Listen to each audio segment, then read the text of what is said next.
I have you now. They want to mess with my droid. They're going to pay for it. This is the way. You may fire when ready. Blow that piece of junk out of the sky! The way you're fighting, you wouldn't have lasted long. Hello there. Kenobi! The ability to speak does not make you intelligent. Do you remember back when May 4th was this small fan joke and an excuse to watch the movies with your girlfriend? Because those were really, really different times. Back in the day when you got to, text a couple of your nerdy friends, May the 4th be with you, and maybe catch the TBS marathon on TV. But that is all changed because it has basically cemented itself as a national holiday at this point. Everywhere I went last week, there were people in costume. We got discounts because we were wearing Star Wars shirts. We had eaten Star Wars themed cupcakes. I went to this brewery where a guy was completely dressed as Anakin Skywalker. And it was just a bunch of regular people out enjoying May the 4th. And so I think this year's May the 4th was the biggest celebrated one that I've personally experienced. And it was pretty great to see, because I know a ton of people went out and saw the Phantom Menace re-release, and the sales from that brought the movie back into the top 50 grossing movies of all time. The Phantom Menace, I think that its success on re-release hopefully showed Disney and fans and commentators and reporters and podcasters and everybody that there's a hunger for Star Wars in the movie theater. And I think there is still a hunger out there for Star Wars in general based on how big May the 4th was. But if you were hungry for Star Wars, you got to eat this week. I already mentioned the Phantom Menace re-release. They aired the Skywalker saga back-to-back in some big market theaters. The Bad Batch wrapped up this week. But my favorite Star Wars moment from the week, one of my favorite Star Wars moments from the week, was getting to sit down with this Tales of the Empire show. A concept I already really loved that was full of story-laden shorts. I was a huge fan of Tales of the Jedi, and now I'm a huge fan of Tales of the Empire. And I've got a lot to say about it, but I'm not the only one with a lot to say. Joining me, as always, my longtime co-host, the mystic Mary Allen himself, Colin Archer. Hey, Carter, good to be here once again. And, man, I think you hit the nail on the head. It really is going to be, in 20 years, President so-and-so's... Yeah. Star Wars Day, federal holiday. You know, Yep. People say that Mother's Day is it's a conspiracy by the greeting card companies, like it's a lull in the time so it's just to sell greeting cards. So there's precedent for like a commercially minded holiday, right? A corporate holiday. Christmas we celebrate Jesus' birth, but reality is most people are handing out presents to their friends that day. So right. There's no reason why this can't be a nationally recognized federal holiday. You're right. We can start the movement to have it recognized right now. You get May 4th off work. You have to go home and watch Star Wars, though, during it. It's going to be as American as apple pie. And like that's the end goal, right? For the 10 or 15 years before it gets to be that, you got to wear your Star Wars cosplay to work. Right, exactly. Just like you wear a costume on Halloween, you're wearing your cosplay. It's like an in-between Halloween. Yeah, but Star Wars only. Star Wars only. It was really cool to get to see how big I felt like May the 4th was this year. And so it was a lot of fun. I had a lot of great May the 4th stuff happen. And how blessed were we with Tote here, Tales of the Empire. Yeah. So, I mean, I felt like I was waking up to watch Saturday morning cartoons again. I know, I did too. Have you ever experienced that? No, Saturday morning cartoons was not a thing for me. So we had 24-hour cartoon channels. Yeah, gosh. Yeah, big nostalgia on my part. Huge deal. Huge deal. Yeah. It was, well, look, the feeling was replicated. I woke up, I went and texted you, went and had my coffee, woke my wife up, and I was like, all right, let's get to the living room. Time to go watch Tales of the Jedi, or Tales of the Empire. Well, and with the success of this, a lot of people watch this. This is going to be a recurring thing. So we're going to get something cool on May the 4th every year. It's going to be like this holiday is already developing its traditions. Wake up, watch the show, go to the movies, go to your baseball game, whatever it is. Have a great day. Yeah, it was just really cool to get to see how many people participated this year. And I think you're right. And like you said, a bunch of people watched this show. A bunch of people got to dive into the Tales of the Empire because it was such a hotly anticipated series. People wanted to know about it. They wanted to talk about it because Tales of the Jedi, it was really big, and I think a lot of people got enchanted with the trailer for Tales of the Empire, because I had people asking me about the show that don't normally ask me about even live-action Star Wars stuff, so it was a semi-big deal. Yeah, it was, and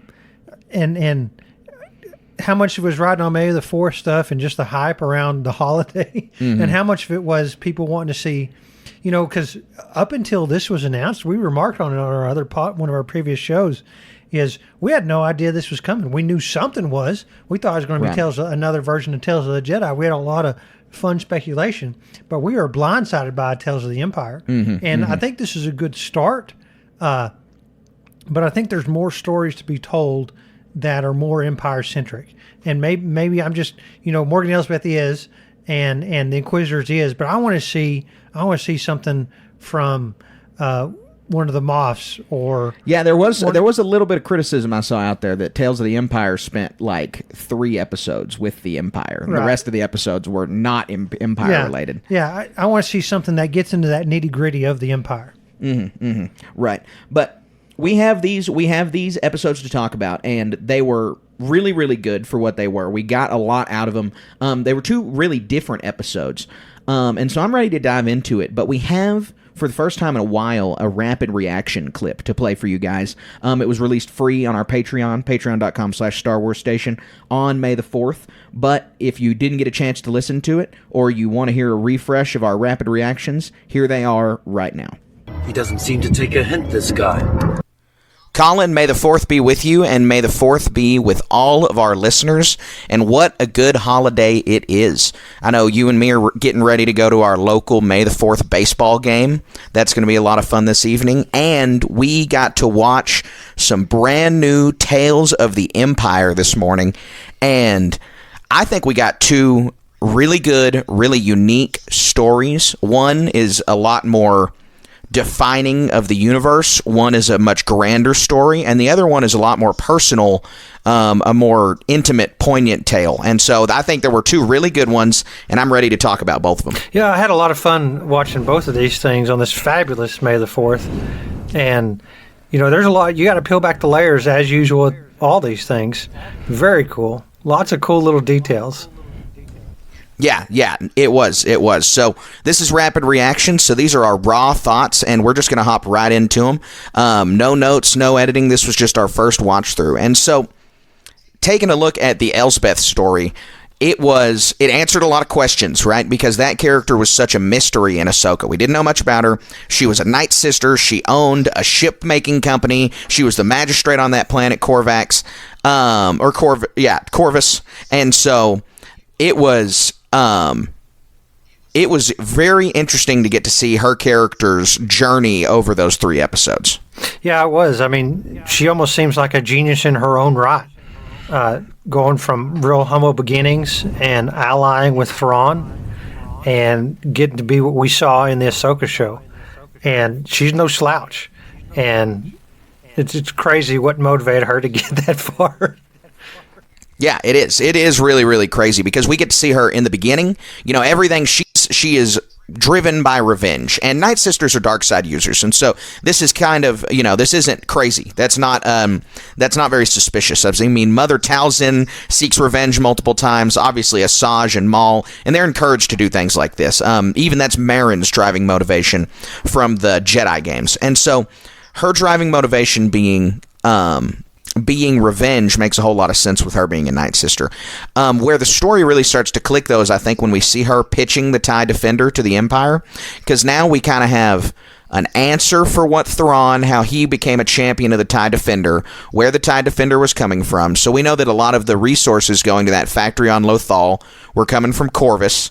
And we get to see how Elsbeth herself has folded into the Empire, and how that divide is bridged between being a Night Sister and joining the Empire. And I really loved all the fan service. Root coming back, very cool. Get to see all the action scenes with the Beskar spear. Man, I was hoping we're going to get a glimpse of Mando somehow, like it would end with him and her facing off or something. But yes, yeah, we did get that. That's okay. Still top-notch stuff. Yeah, other stuff we got out of these episodes is Bo-Katan. We got her back for just a little bit through the comm link. We also got all of the New Republic in glorious Clone Wars animation. So seeing the New Republic in this time period animated was really cool. Yeah, the time jump's really fun. I didn't expect that at all. I know. I was really happy to see a pre-Empire, an Empire, and an end Empire. And the last thing I'll say on Elsbeth, because we're going to have a lot more to say in the episode when it premieres here in a couple days. And so the last thing I'll say is getting to see her definition of revenge, which seems to be on the whole galaxy. Let the Night Sisters return, as we see them do in Ahsoka, is her route for revenge. That contrast that with Marin's route for revenge, which is going after the Empire that she sees as the natural successor of the Separatists, is just this completely two dovetail directions of those Night Sisters seeking justice. And so Elspeth's story being fleshed out as an opposite of Marin's, I thought was really cool. Yeah, very cool. So the next story, Barriss Offee's, like I said at the beginning, it's a lot more intimate and personal. Only the first episode has really any amount of world building to it, where we get to see the other Inquisitors and Vader and some more day-to-day life and the construction as an Inquisitor. The Fortress Inquisitorius, that was really neat. Yes. Oh, it was super cool. And seeing in the background, getting to see Mustafar in the background as that other moon, just some gorgeous shots being painted right there on Nur. That was really, really cool. Getting to see Vader, that was always good. Getting to see Vader come back. The Grand Inquisitor in the Clone Wars animation style. But fans have been wanting to know what happened to Barriss for a long time. And she obviously joined the Inquisitorius, but it didn't seem to stick. Was what the motivation for her story was. I mean, she didn't have that hate and that anger fueling her like the other members of the Inquisitorius did. And we saw that theme throughout her episodes. I mean, her eyes never even go yellow and red. Yeah, we're going to have in the full episode a whole lot of deep discussion on the philosophy behind the motivations on her character. I'm still trying to wrap my head around it, because she goes from light to dark to light. I mean, and it's not like her hands are clean on anything of this stuff. I mean, no, maybe, so there's a lot to say we'll get into. Yeah, it's a good redemption story. It ties to her character from the expanded universe quite a bit. And the identity that she's given at the end of the show is really special. And so, like you said, there's a lot to talk about. I really enjoyed this. I really enjoyed the series, though. I really enjoyed Tales of the Empire, and I'm excited to dive into it in the full episode. It feels like a really good start to me. It's easy to sit there and think, we have so much time with a lot of other characters that were in Tales of the Jedi, like Count Dooku and some of the others, right? And so, like, reality is these are two minor characters. So getting to see that something that we weren't expecting, kind of. I know from the previews we knew it was these two characters, but it's something that's really interesting that I can't again wait to do a real deep dive on. Yeah, I agree. I mean, Barriss's story took a turn. All the scenes for Barriss in the trailer basically came from the first episode. The other two were completely we were in the dark about. And so it took an interesting turn. It took a very interesting turn that I'm excited to get to chat about. And you know what? We'll hop into the episode and we'll start chatting about it right now. All right, so that was our rapid reactions to Tales of the Empire. That was our May the 4th recorded rapid reactions to Tales of the Empire. And so we laid out some of our initial thoughts, and we got to talk about how exciting those episodes were. And I mentioned the big difference between the two stories, one being a lot more personal and one being a lot more galaxy spanning. And I thought that was the first thing that they did that was different than the Tales of the Jedi episodes, was that both of those felt pretty big, because one was about Ahsoka, so it's always going to feel big, and then Dooku's was a pretty personal, intimate story, but it was a lot of missed detail that we didn't have. Something that they did really similar with Morgan, where that Dooku story wasn't going to get told, except in a medium like cartoons. And Morgan's backstory that we needed a lot filled in on was not going to get told outside of being on this. Comic books would be the next thing, but those... You can't go watch a comic book on Disney Plus. There's no comparison. I mean, look, we read the comics, we love the comics, we love the novels, but the audiences for those are just so drastically different in size that unless it happens on screen, it doesn't happen for a majority of Star Wars fans. That's right. Yep, we want to have most of that out there, and like people just don't go like, see this in the comic book. What? Right. For Half a the time character I like wanna- Morgan Elspeth, they're not going to do the Half the digging. time I want to go buy a comic book, it's like, that was sold in 2014. What are you talking about? It's for $200 for all those sets. Right. I'm not buying that. Right. Exactly. So, like I said, we were headed into this show. Morgan got the big story episodes where we really fleshed out the universe, which is what I kind of anticipated, because this is giving us some meat and some building blocks for Dave's coming big goals with what he has in his coming projects with The Mandalorian and Grogu and his own movie and everything else with him being creative director. Right, and I think this first episode, after having watched it, was one of the most hotly anticipated, getting to see General Grievous. I mean, it's like they remastered him almost, right? Yeah. Oh, he looked so good. And everything looked so good. And what really thrilled me was they didn't have to do much with him. He's just basically a psychopathic killer on the rampage right here. Yeah. And that's all. We don't need anything else from it to be fulfilled with that character. Right. Yeah, no. And there's a lot to get into about General Grievous when we dive into the Path of Fear episode, because I have a lot to say about him and his role in that episode. So the other characters, Barasafi, obviously, and this one was way more anticipated than Morgan Elspeth's story, because people have been asking for 7 years at this point for a conclusion to Barris's story. And I'm going to go out here on the record and say something pretty crazy about Barris's story, and that was, I never really got the hype around wanting to know what happened to her. I wanted to know what happened to her because I'm kind of a Star Wars completionist, but I was pleasantly surprised by her episodes. I really enjoyed them, and I really enjoyed the direction they went into. But I'm just not a big Barris guy, and I think a lot of people are. And I've never understood how people picked her up as this cradle character of theirs, because she was in like 10 episodes of the Clone Wars and a background of Attack of the Clones, and she's the main focus of like 4 episodes of the Clone Wars. And so it was just interesting to me that people latched onto her so much.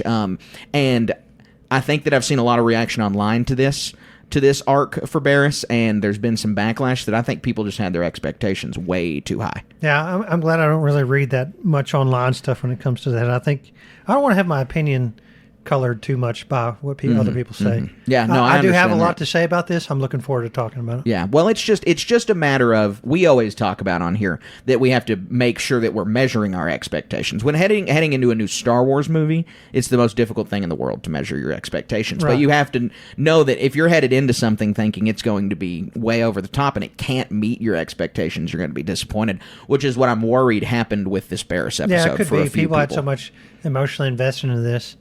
Right. Regardless, I think they did a good job. Yeah, no, I agree. So the last point to make before we dive into the stories themselves is that this, unlike Tales of the Jedi, was not released chronologically.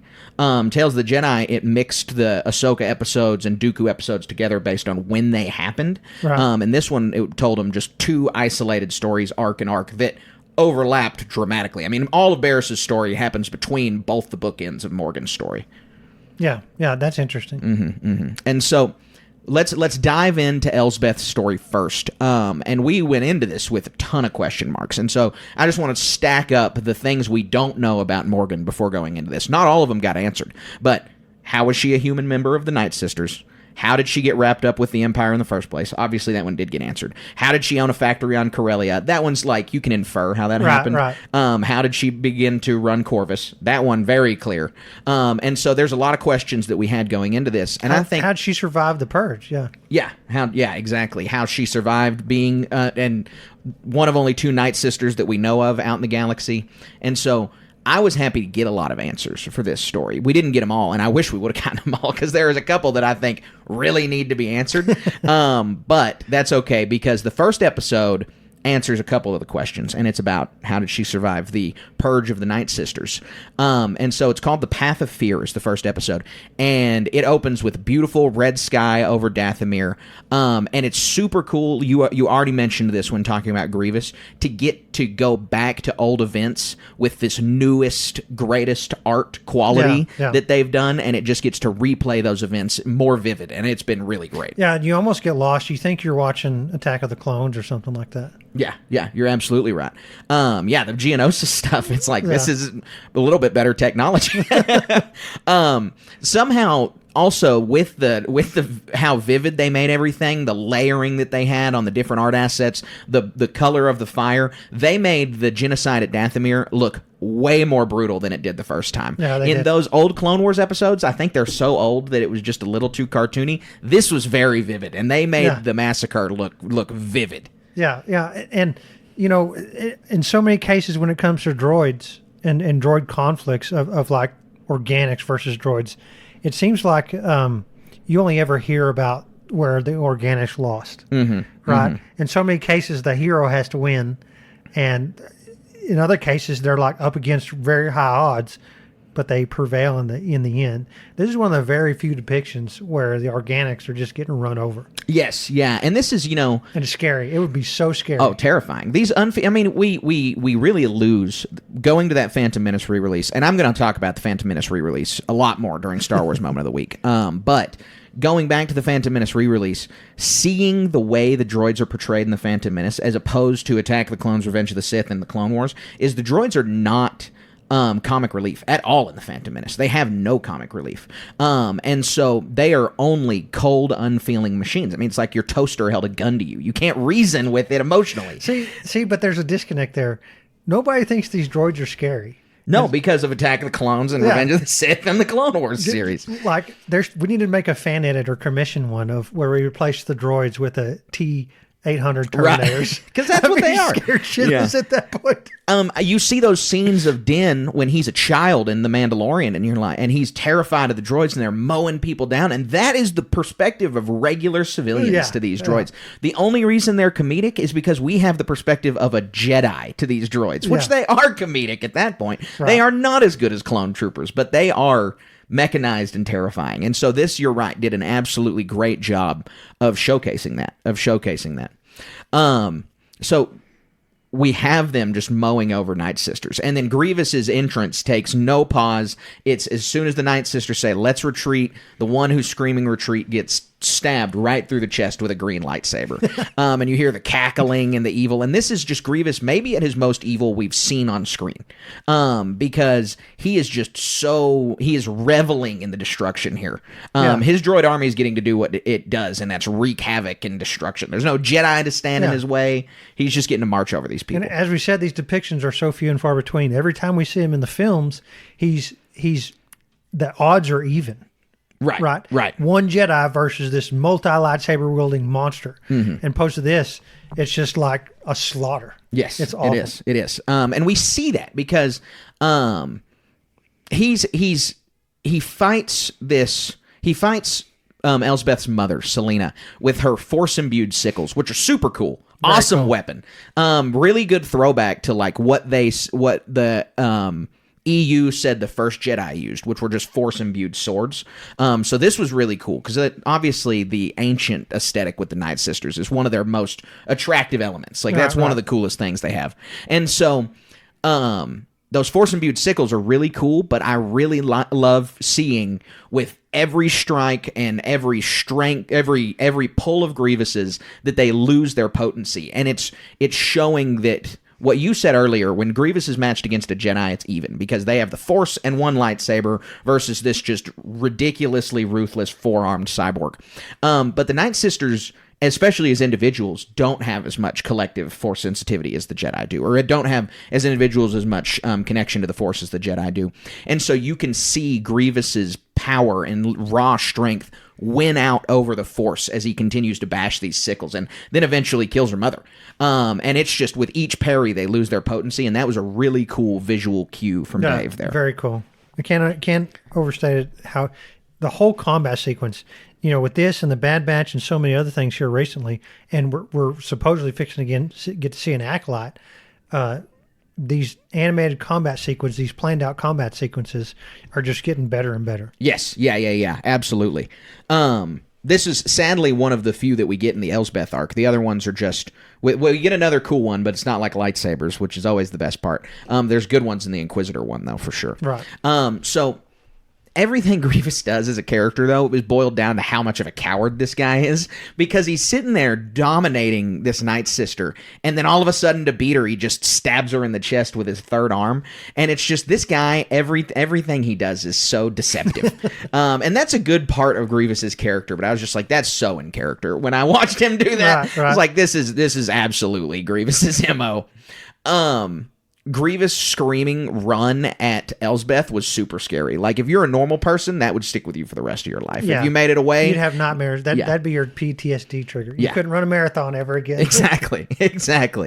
So Elsbeth is told to run by her mother, then Grievous is mockingly yelling run after her, and she's pursued by commando droids who cannot shoot anything. Look, I know it's Star Wars. I know the stormtroopers always get punked on for not being able to shoot the heroes, and I understand that the bad guys have to not be able to shoot the heroes. That's fine. Why did they make commando droids chaser? Why couldn't they make B1's chaser? They had to make the commando droids. Right. 3 of them look totally inept, and they absolutely could have. We've seen commando droids go toe to toe with Jedi. They would have absolutely pieced her up. Right. So I thought that was a little funny. So Elsbeth is then knocked out after she fights one of the commando droids, stabs it through the head. She's knocked out as the rest of the massacre goes on, and then the events in the Clone Wars happen. Elsbeth is rescued by a member of the Mountain Clan, and so the existence of the Mountain Clan was something that I thought was super interesting, because up until this point, there's been a big question mark in canon if what happened on Dathomir was all of the Dathomirians, like the entire planet was wiped out. Yeah, just totally wiped out. Not just a small little region. Exactly. And so in Legends, that massacre specifically didn't happen, but the Night Sisters are massacred a couple times in Legends. And it's always just, there are more tribes. And so this is the route they went here, which is fine. I don't think that's a problem. Like I said, it has basis in the expanded universe. But it doesn't really understand it doesn't change our understanding of the massacre, because obviously, the Night Sisters are very different from the Mountain Clan in their behavior. So the Night Sisters as a clan are still gone. It's still just Elsbeth and Marin until Elsbeth's able to bring them back from Peridia. And so these Mountain Clans, they're, for lack of a better term, Dathomirians.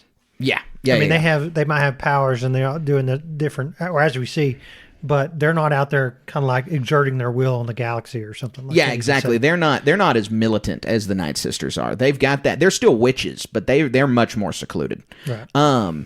So the lesson that we're supposed to take out of this episode, at the end of it, is pretty interesting to me, because this is one of the rare moments in Star Wars where we've seen trusting authority is the lesson to get out of this episode, because there's not really a lesson to be drawn from the first half, which is the Night Sisters getting massacred. But afterwards, Elsbeth is part of this Mountain Clan for a little while. She's kind of getting in everyone's minds, like, why are you not scared of the Separatists? They're going to come for you next. Not really any basis to that, but probably true. Like, she has no reason to think that. The Separatists came after the Night Sisters for a specific reason. Sidious dispatched them. He only cared about killing Mother Talzin. So the Mountain Clan may not have something to worry about, but there's no reason the droids. Well, yeah, and those droid ships that look like out of those Terminator movies are flying, like doing low passes overhead. Right. Where if you look at them wrong, they're going to drop a bomb on you, or a batch of droids. That's right. They just make them look so aggressive. And if you're a regular Separatist citizen and you see those ships, you're like, are we the bad guys? Like, the way that thing looks, like, are we the bad ones here? Yeah. Like, that ship is the most evil looking thing the Separatists have. Yeah. And your crazy maniacal cyborg general that also looks evil. So the rare Star Wars lesson about trusting authority comes from the fact that Elsbeth's getting in all the Mountain Clan's young folks' ear, and the daughter of the matron goes and talks to her about it. She's like, do we need to be stockpiling weapons? This is after a little bit of a run-in. Sorry, Elsbeth goes on a hunting trip with the daughter. They have a small run-in with some Separatists.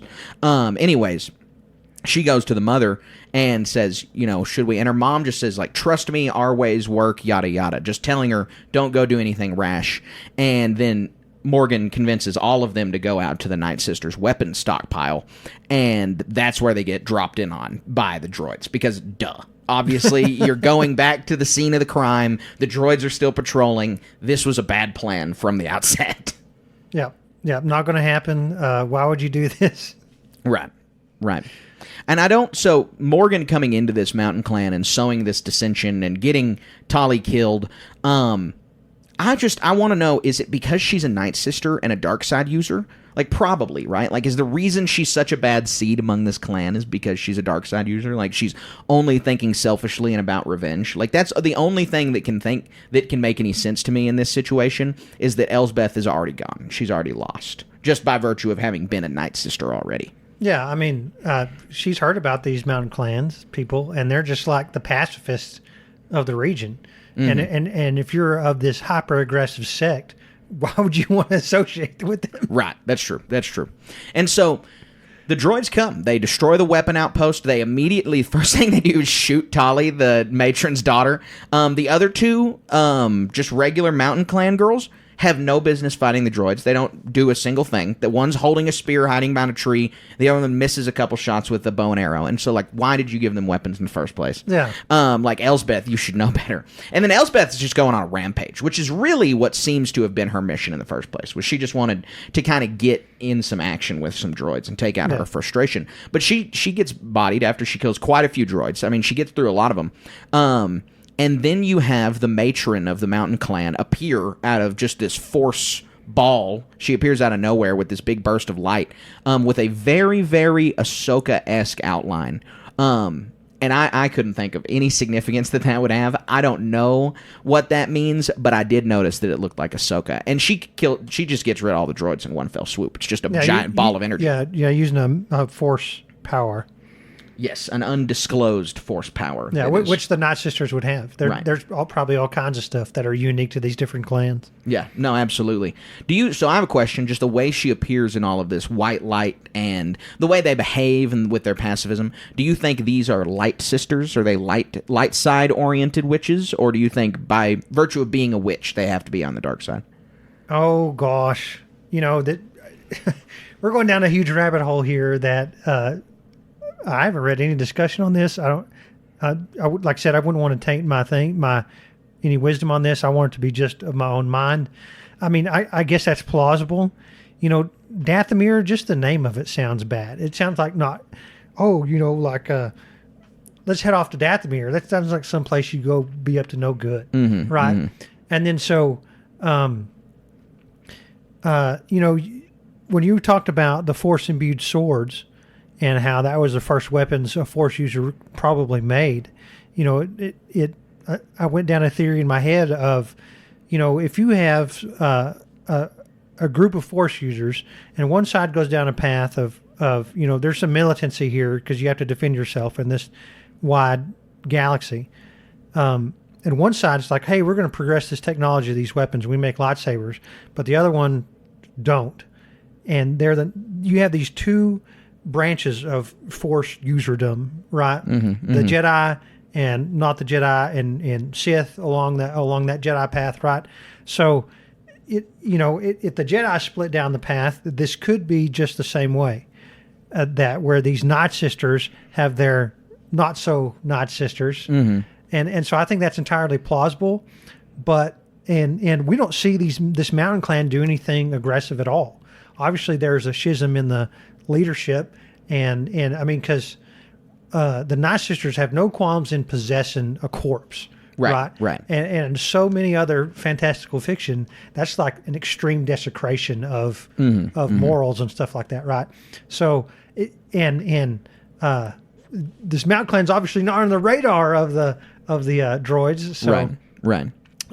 It seems to me that it's entirely plausible that they are Light Sisters. Yeah, I think so. Coupling just what we saw in this with the rumors we had swirling around the Ahsoka TV show about a year and a half ago before it came out, was that there were going to be Light Sisters on this other planet, which we later learned that a lot of the stuff about Night Sisters are involved in the plot. There's another planet, another galaxy, Peridia, all of that stuff happened. The only thing that didn't happen was the Light Sisters thing.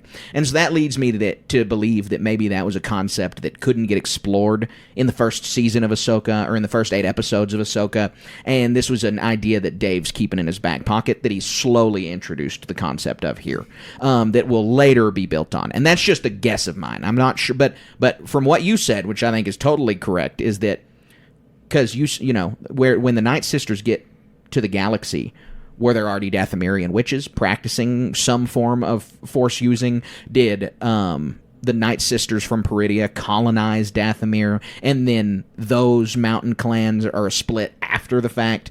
There's a lot of question marks surrounding that, and we don't know the answers, but I think at some point there has to have been some kind of schism, and at some point there has to have been some kind of divergence from the Night Sisters and all the other clans on Dathomir. And so them being light side users, I think, makes total sense. It's the Jedi and the Sith are very clearly not the only Force users in the galaxy because of the existence of the Night Sisters, but let alone that, there are tons and tons of different Force-using organizations in the galaxy. And so there's no reason to not think, oh, there's another light side order of this small sect of witches. There's a couple hundred of them, and they live on this planet. Yeah, and they're tapping into the Force in a multitude of ways that we have no idea about. Yeah, exactly. Can teleport. Gosh. When did the Jedi love to learn that? Yeah, really. Well, and this makes me think, Sidious was so, not scared of Mother Talzin, but wary of Mother Talzin. Like, he knew that she was a for real challenge to his power, especially as a dark side user, and so he wanted her eliminated. How potent of a Force user is this matron of the Mountain Clan? I mean, one, to just not get overrun by Mother Talzin and the Night Sisters. I can't understand a reason they wouldn't want to do it unless they had been stopped. And we saw her display of power on the screen. And so, is she just another exceptionally potent Force user just out there in the galaxy? I think, I don't know if this is the last we're going to see of the matron of the Mountain Clan, actually. Yeah, it'd be nice. I mean, I think it's not a stretch to say that they're pacifists. Anybody who'd show up and be like, hey, we need to enlist your services for us, she'd be like, no thanks, bye. Right. Right. We end the episode also with one of the other pieces of evidence for her being an exceptionally potent Force user. She gives a clairvoyant prediction at the end of the episode, which is Elspeth has chosen her path. There is now no deviating from this path, and she is going to be. She mourns for her, is what I think she says, and so. That's just clear that she saw what was going to happen with Elspeth and the destruction that Elspeth was going to bring to the galaxy. We don't know what that is yet, but we know it's coming. We saw it at the end of Ahsoka Season 1. All those boxes and caskets started right here at that massacre. So that's the first episode with Elsbeth. A lot to talk about. I mean, we just talked a lot about that one. There's a lot to talk about on the other 2 episodes. So we'll roll right into The Path of Anger, which is the next episode. So it opens up with 4 Venators and a Star Destroyer over Coruscant.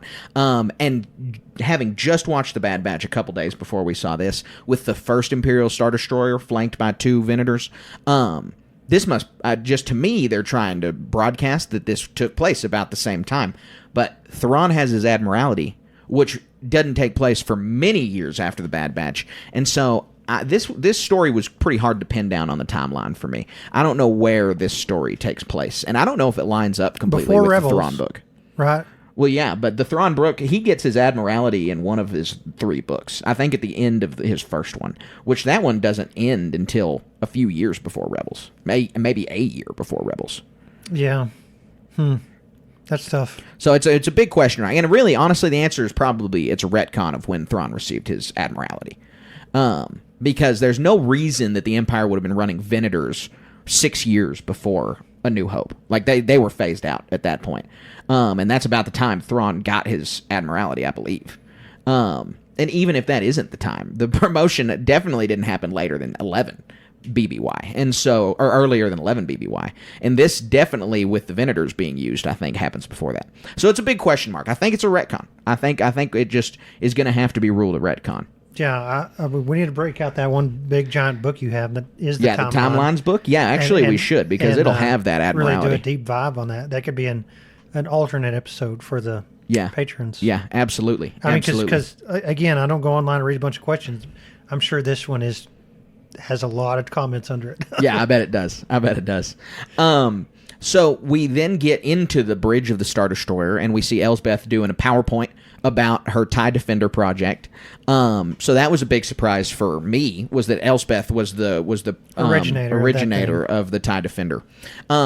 Kind of makes sense. I mean, Thrawn can't do everything. If you're such a tactical genius, you can also design starships. So I think Elsbeth introducing it is fine. But we learned through this meeting, the Imperials just want her resources. They don't care about the ship. And it's a little bit, it's not a little sad. It's pretty sad because Elsbeth is at this point just seems to be trying to make a life for herself, and do not good, because she doesn't have any qualms with working with the Empire, but, make her own way in the galaxy. And the Empire's just not allowing it. They're just not going to have it. They're just going to come strip her planet and then say goodbye. Yeah. This says to me, she may or may not have a working prototype at this point, but she's got some serious chops when it comes to being a leader and making something of herself. I mean, she got away from Dathomir. That's one thing that I always worried about when I put myself in the shoes of just a normal person in the Star Wars universe is how do I get from here to there? How do I get from where just your normal person would be to owning a starship? And I mean, it almost feels like you have to be a billionaire to own something like the Millennium Falcon. Or a thief. But even still, I mean, like, you're talking about like a level of skill that a vast majority of these galactic citizens don't have. Absolutely not. Yeah, you're right. Right. And then you piss somebody off when you steal their ship, man. Right. You're not so you're talking about like the 0.01% of the 0.01% at that point to get away with, to be a Han Solo level type scoundrel. Right. Exactly. But that's off track. What I'm saying is like, if she has the chops to get an audience with a group of Imperials, whether or not because yes, they're not buying her ship, but that's like the most positive path for her to get to where she wants to be. She's going to get some sort of major kickback to selling out her planet. Sure, I would think. Yeah, if she was cooperating, she probably could have gotten something out of it for sure. And yeah, you're right about her being just savvy. It's absolutely true, because all of these Star Wars stories follow the most exceptional people in the galaxy. You don't want to watch an episode about an average person's day in the Star Wars universe, because it's just peasant life in the 1400s. It's just, I farm moisture and I go to bed. Yeah. Worried about new droids breaking or this or that. Yeah, exactly. So we then have our boy Palian show back up. I love when he's on screen. I just love this character so much. He tells her, he begins to ask questions about her and about the TIE Defender, but then he really gets to the meat of the discussion, where he says, my superior sends me to these meetings to find those with a particular vision. And so he's trying to suss out if Morgan Elsbeth is right for Thrawn, but we still don't really have a picture of what Thrawn's vision is. And that's something that was not explained in these episodes. I wouldn't have expected it to be explained in these episodes. But it's gleaned on a little bit at the end of this episode what Thrawn's overall vision may be, but it's never cemented totally. Yeah, I mean, I guess we got to talk about it next episode, because that's when a lot of it occurs. But that you can infer. I mean, it's exactly like you just said. We don't get a clear answer, but we can infer a lot. And we know that TIE Defender plays a role in Rebels, of which Thrawn was full to the Spectre group. Right. So, well, and it's, Thrawn has this. We hear about Thrawn's vision. We see Thrawn's return in Ahsoka, and if you look at Thrawn's vision in the books, his vision is take care of the Chiss Ascendancy and do whatever it takes, which is growing the Galactic Empire to protect against the looming threat of the Grisk. Well, that hasn't been substantiated at all in canon, or not in canon, in the television shows or in the movies. Because those Thrawn books are absolutely canon, and they're great stories by Zahn. But this goal hasn't been substantiated to the wide percentage of Star Wars viewers we talked about earlier, people watching the movies and TV shows. And if it hasn't been substantiated to them, there's a question mark around how valid it is, because it could always get retconned. And so, unless they're going to go out on a limb and really put together some Chiss Ascendancy pieces in Ahsoka Season 2, the real picture seems to be that Thrawn's vision right now is just security for the galaxy, and he thinks the Empire is the greatest vessel to achieve that. He says he sees some flaws in the Empire, but it's a beautifully designed engine. I don't remember what words he uses. Sure, that could all be true, but I hope that Thrawn's vision is broader than that. I hope it's not just, I think I can run the Empire really well and establish order in the galaxy. That there should be a broader motivation to Thrawn that I hope we see in Ahsoka. Yeah, I'm sure there is. And you can contrast it with other people's motivations, like Project Necromancer, right? It's obviously not stuff like that. And one thing, there's always a fun fan theory out there. It's like, if they hadn't made the Death Stars and stuck on those executor class, the big mega Star Destroyers, they would have done a better job. And then the same thing with that TIE Defender. If we'd have put these ships out there, we'd have just smoked these X-wings. They would have been able to do anything, stuff like that, which obviously didn't come to pass. And we're not saying we wish they should, but it's fun to go down those rabbit holes. Yeah, well, and Thrawn's right about both of those things. If you buy more Star Destroyers, they can be in more places at once. A Star Destroyer can still destroy a planet. It just takes weeks. But it can still be done. And so this is all to say that Thrawn's broader goal, I hope, gets really fleshed out soon. I think we deserve a good, big Thrawn goal soon. What to build on that, and we'll go on or whatever, I think what this is building to is a really fun sales pitch for a movie.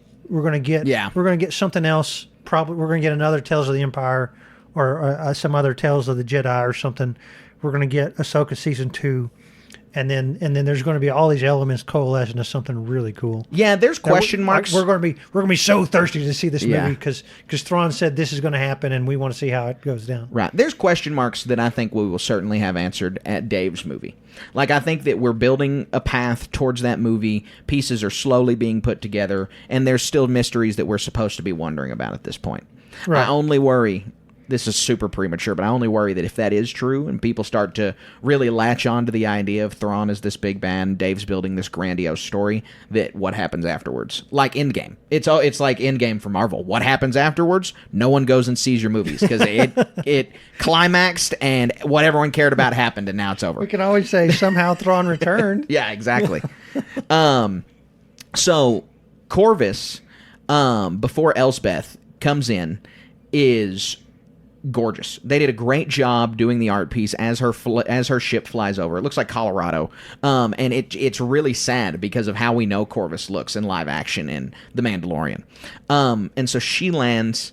Wing is there, who I just for some reason did not expect. I should have expected Wing to be there, but I was like, wow, Wing's here already, which makes sense. So anyway, he's speaking to Morgan about her trip to the Empire, and they all start to get really angry with her because she was not successful. And I saw some people talking about how, well, they shouldn't have been that. She failed. And it's like, yeah, I get that. She promised them that it was going to work. She said they're just regular, average galactic citizens like we've been talking about. So when she comes in and industrializes your world and gives you all these fortifications and makes you the top planet in the system, you're going to believe what she says. And then when it doesn't happen, this was the big key to the point. And as soon as it doesn't, I thought this was just kind of funny. As soon as she stops producing for them, they immediately go to witch hunt. They start yelling, witch! And I just thought that was really funny. But she is a witch. Yeah. I mean, this reminds me of like some big mega business scheme where you're like ultra leveraged or something. And you got all this, like the banking clan is a real thing in this galaxy. And so if you got planetary resources to leverage on this thing and your plan falls through or is mismanaged or something like this, and the banking clan comes and takes all your stuff, or the Empire comes and takes all your stuff, I mean, you're not... whole livelihoods are just dashed away in an instant. Star Destroyer shows up. It's not that they're coming to kill everybody. It's that they're coming to enslave generations of your family. Changed your way of life completely. It doesn't. Your life as you know it is completely different. So her failing in that way, big deal. I can understand. It is a big deal. I'd be on a witch hunt too. Yeah, I agree. No, I get it. And also, it's not like it's one-sided. She gets up on that wall, hears those cries, and she immediately says, these are not my people. And it's like, okay, so she was not dedicated to them basically at all. Yeah, they're just means to an end. 15 minutes of strife has caused her to forsake them. And so that line, though, these are not my people, it really seems to be where she finds her destiny, her moment. Because she realizes that she lost her people, the Night Sisters. She's not ever going to have people again. And that now she is only on a path to revenge. And that really, really seems to be like what is happening right here. Yeah, I mean, it's a turning point for sure. So she's on the wall. It's dark outside. And then, boom, Rook in Clone Wars animation comes up. I was super excited about this. I thought he looked great. Yeah. I'm so excited. What's the name of his species? Nogri. Nogri. Yeah, I love that. I'm glad they're in here. We need more of them. Their whole story was very cool. Mm-hmm. If Thrawn is going to wait, if Thrawn through the conduit of Filoni is going to weave this big tapestry and all this stuff, is the Nogri need to be in it somehow. I hope so. I would like to see, because I liked Rook a lot. I loved getting to see him in Rebels, especially back when Thrawn in Rebels was what we thought we were going to get of Thrawn completely. And now that we know we're going to get this big expansive story, it is sad that they killed Rook off so fast. But because we won't get the Rook killing him or that same plot line we got in Heir to the Empire. But I do hope that we get the Nogri again in some form, because that's basically unexplained in canon. It's just Thrawn has this weird alien companion and nobody knows why. Yeah. Well, look, he exists. I have this in the notes. It's the next sentence. Rook exists only to get bodied. He only exists to get beat up. It's every time you need to show that this character is big enough, or that this character can fight, or that this character just isn't a slouch, let him beat Rook up. Yeah, and I don't remember him succeeding once. Even in the Rebels episodes where he does succeed, he's thwarted by the end of the episode. It's just the guy cannot catch a break. I don't know what Thrawn sees. Yeah, he's so cool. The Nogri in the books are so cool. They need to do more with them. Yep, I agree. And put Leia in there to do something with them too. Yeah, she was in Rebels, right? Yeah, she was for an episode. So Thrawn's games are just really sophisticated, and this was a good Thrawn characterization of having Pelion come and then having Rook attack and then having Pelion come and then Thrawn shows up, and this was just the good amount of mind games that Thrawn plays, and it's fun. I thought that this was a good characterization of him. Getting to see him in the Clone Wars animation, super rewarding. When I saw that in the trailer, I was like, I cannot wait to get to see Thrawn in Clone Wars animation style. He's going to look so good. Have you ever seen a movie called Usual Suspects? No. You need to watch it. It's on one of the streaming platforms, and the character in there is called Kaiser Sose. I'm not going to tell you anything because I don't want any spoilers, but this mind games of doing this and doing that is, well, I'm not going to say one is from the other like that. It's a fun little fiction trope, but playing mind games like this is way cool. Yeah, it is. And this smacks a lot of that movie of we're going to test you in all these different ways and just totally twist your mind upside down. I mean, and all it is a tactic, and it works in this case, is to endear you to whoever's trying to get you on their side. Right. And it's so cool. It is. It's cool. And I mean, look, it shows off his brilliance to Elspeth for sure. So Thrawn says, I have the quote. Now look at me. I butchered the quote earlier, but I do have it written down, so I'll correct myself in that Thrawn says specifically, the Empire is a magnificent construct, although it is not without its vulnerabilities. And then Elsbeth says this phrase that pops up in Star Wars all the time, which is super funny because people don't talk like this, but they use this phrase all the time. And it's because it's in A New Hope. And it's because it's George Lucas dialogue. They get to keep recycling it. And you speak of the growing rebellion. It's the same as Luke going, you mean the rebellion against the Empire? It's the same line. And it's just, so Elsbeth says, oh, you speak of the growing rebellion. And Thrawn is talking about that. And so he says, this is what leads me to believe maybe security is his only vision, and I hope it's not, because he then goes on to talk about how he needed Elsbeth to have a correct answer to her vision, but that the Rebel Alliance is a sickness. It kills common man and king alike. Just insurgency in general is a sickness. And so all I can imagine is that Thrawn coming back to the galaxy, what he sees is the New Republic is just this tumor that grew too big, and now it's taken over most of the body.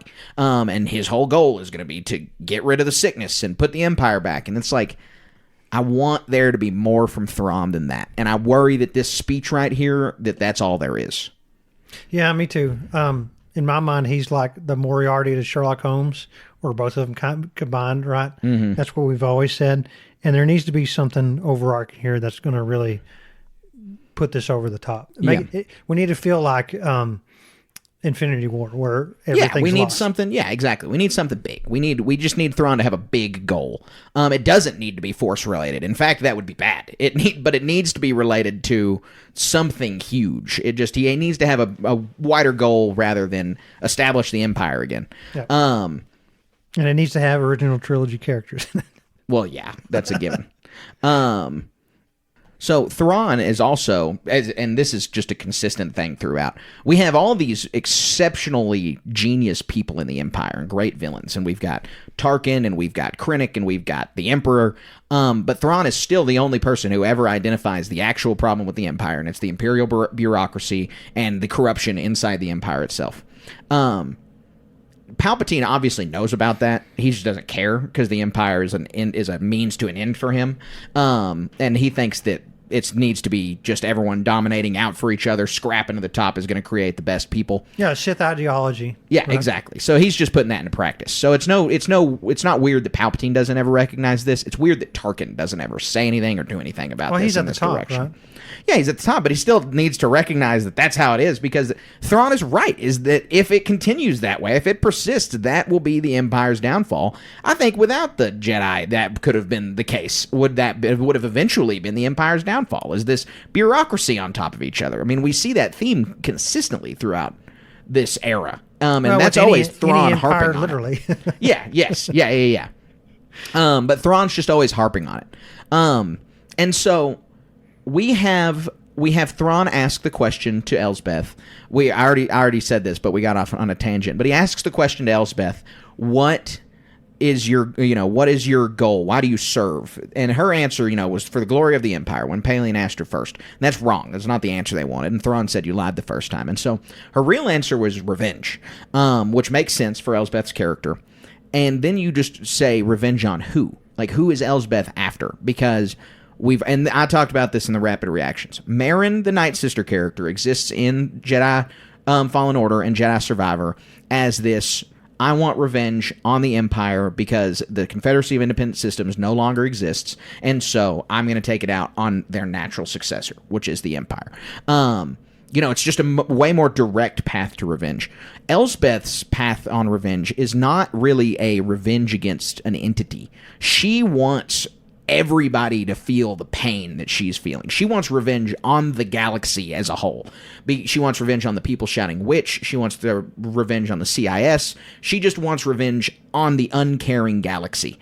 And so it's a lot more abstract, but we see Elsbeth realize her goal. We actually see her do that in Ahsoka. She goes to Peridia, one-track mind. I'm going to die there. I'm going to defeat Ahsoka Tano, which she doesn't do, but I'm going to let Thrawn and I'm going to let the Night Sisters get back to the galaxy to do whatever it is they're going to do that we don't know what they're going to do. Yeah, she's not present, but she succeeded. She absolutely did. She absolutely did. She's dead, and we know that ultimately they don't succeed, but her purpose was to get them to the galaxy. After that, ball's in their court. And so she absolutely succeeded on her revenge plot that she wanted.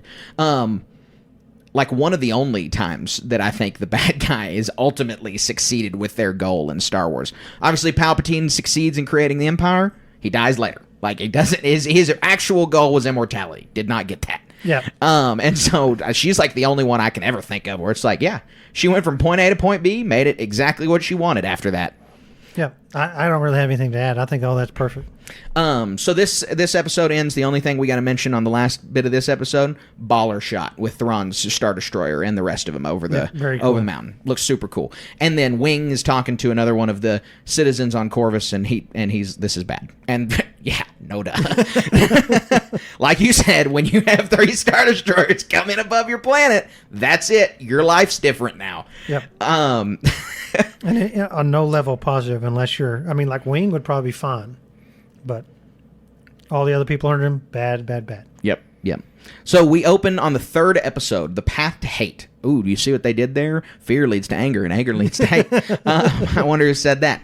Anyway, it opens with Corvus with a factory shot in the background behind the city. And I learned in my Wikipedia research that this city is actually named Caldon.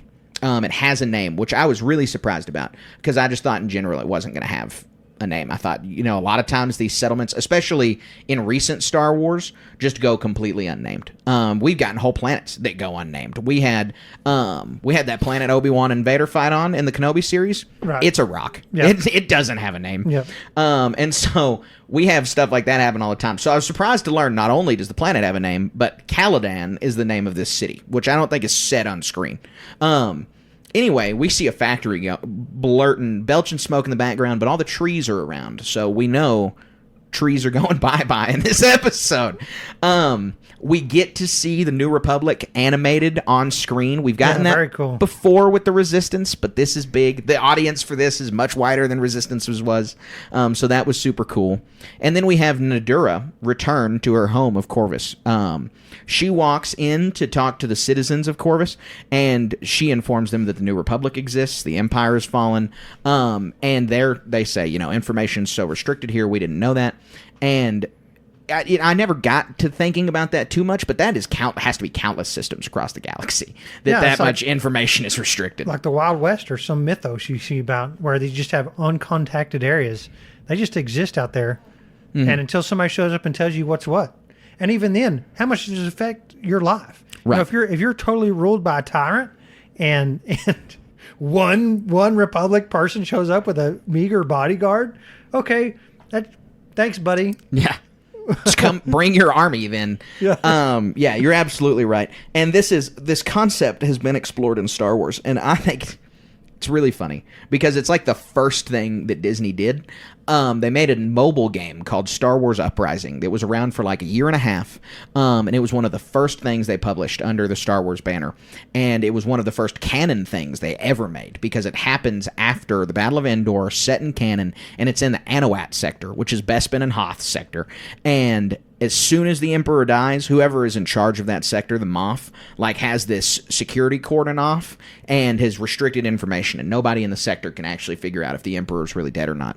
And it's this awesome little RPG mobile game that you can't play anymore. They don't have the assets for it anywhere. The only thing, there's not a plot summary out there that's very reliable, so it's basically all just memory. It's like a legend that you can pass by mouth and be like, this happened in canon, but nobody really knows it because that game doesn't exist any longer.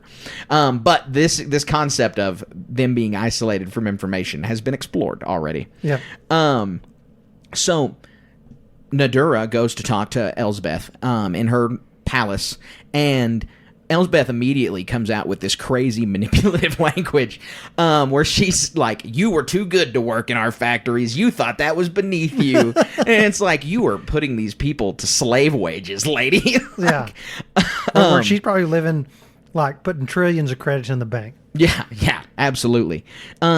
And this is just where you can continuously see that Elsbeth wants everyone to suffer like her. She says, this world is going to burn just like my world.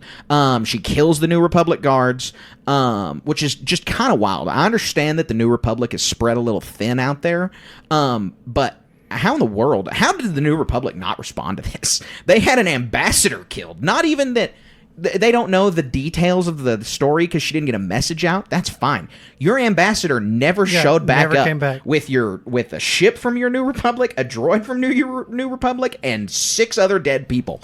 You would think there's they a were widow at home being like, "Hey, he said he was going to Corvus. He's not back yet. Right. What's up with him?" Exactly. And we learned And they Carson just don't Tave do was anything like, about it. Yeah, we don't have the resource, or whoever the boss of Carson Tava was in that episode. Yes, right on yeah, Coruscant. yeah. Like, sorry, we're too thin out here. Yeah, exactly. And so that was just pretty interesting to me, was that this one, it was already clear this happens very shortly before the episode of The Mandalorian that we get to see.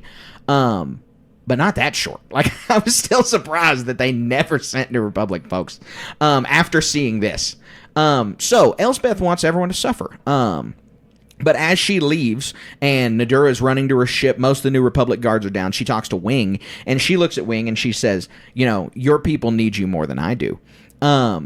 She is that sentence alone. She is an occupying force. She does not care about these people one iota. And she stopped that mask as soon at the end of the Path of Anger. I guarantee it. So They blow up Nadura's ship, and Nadura gets Anakin'd hard. She gets super burned. I was kind of surprised that they went for that. Yeah, I was really surprised that was the direction they took. And then she starts. This whole episode's just this Elsbeth metaphor. It's the line she said. Their world must burn like mine, and she makes it literal, where she just torches the trees. Jeez. It's like, what is the point in this, lady? So she's killed all the New Republic folks. She announces to the crowd, the fires will continue burning. You will work night and day, but you do so knowing that you will be part of an effort that will save our galaxy from ruin.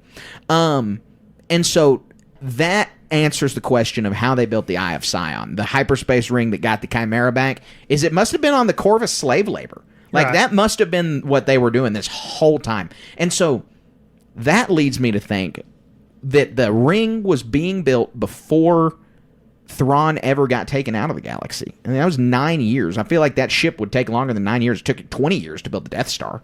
And so I don't know how long just one planet supplying slave labor to this operation. And resources, yeah. And so now I'm scratching my head to think, was this all a big long game play by Thrawn? Like, did he have this ring built in the first place? Does he know more about Peridia and all of this? So I think this gave me a lot of questions. This episode gave me way more questions than answers. Not sister retrieval gambit. Like, they're not sister to some linchpin to some overarching plan he has. Exactly. Like, he read somehow about Peridia, got the knowledge about it, and was like, this needs to happen. He learned of Elsbeth. He says in this episode, or the episode prior, I learned of the Night Sisters of the past, or the past speaks of the Night Sisters.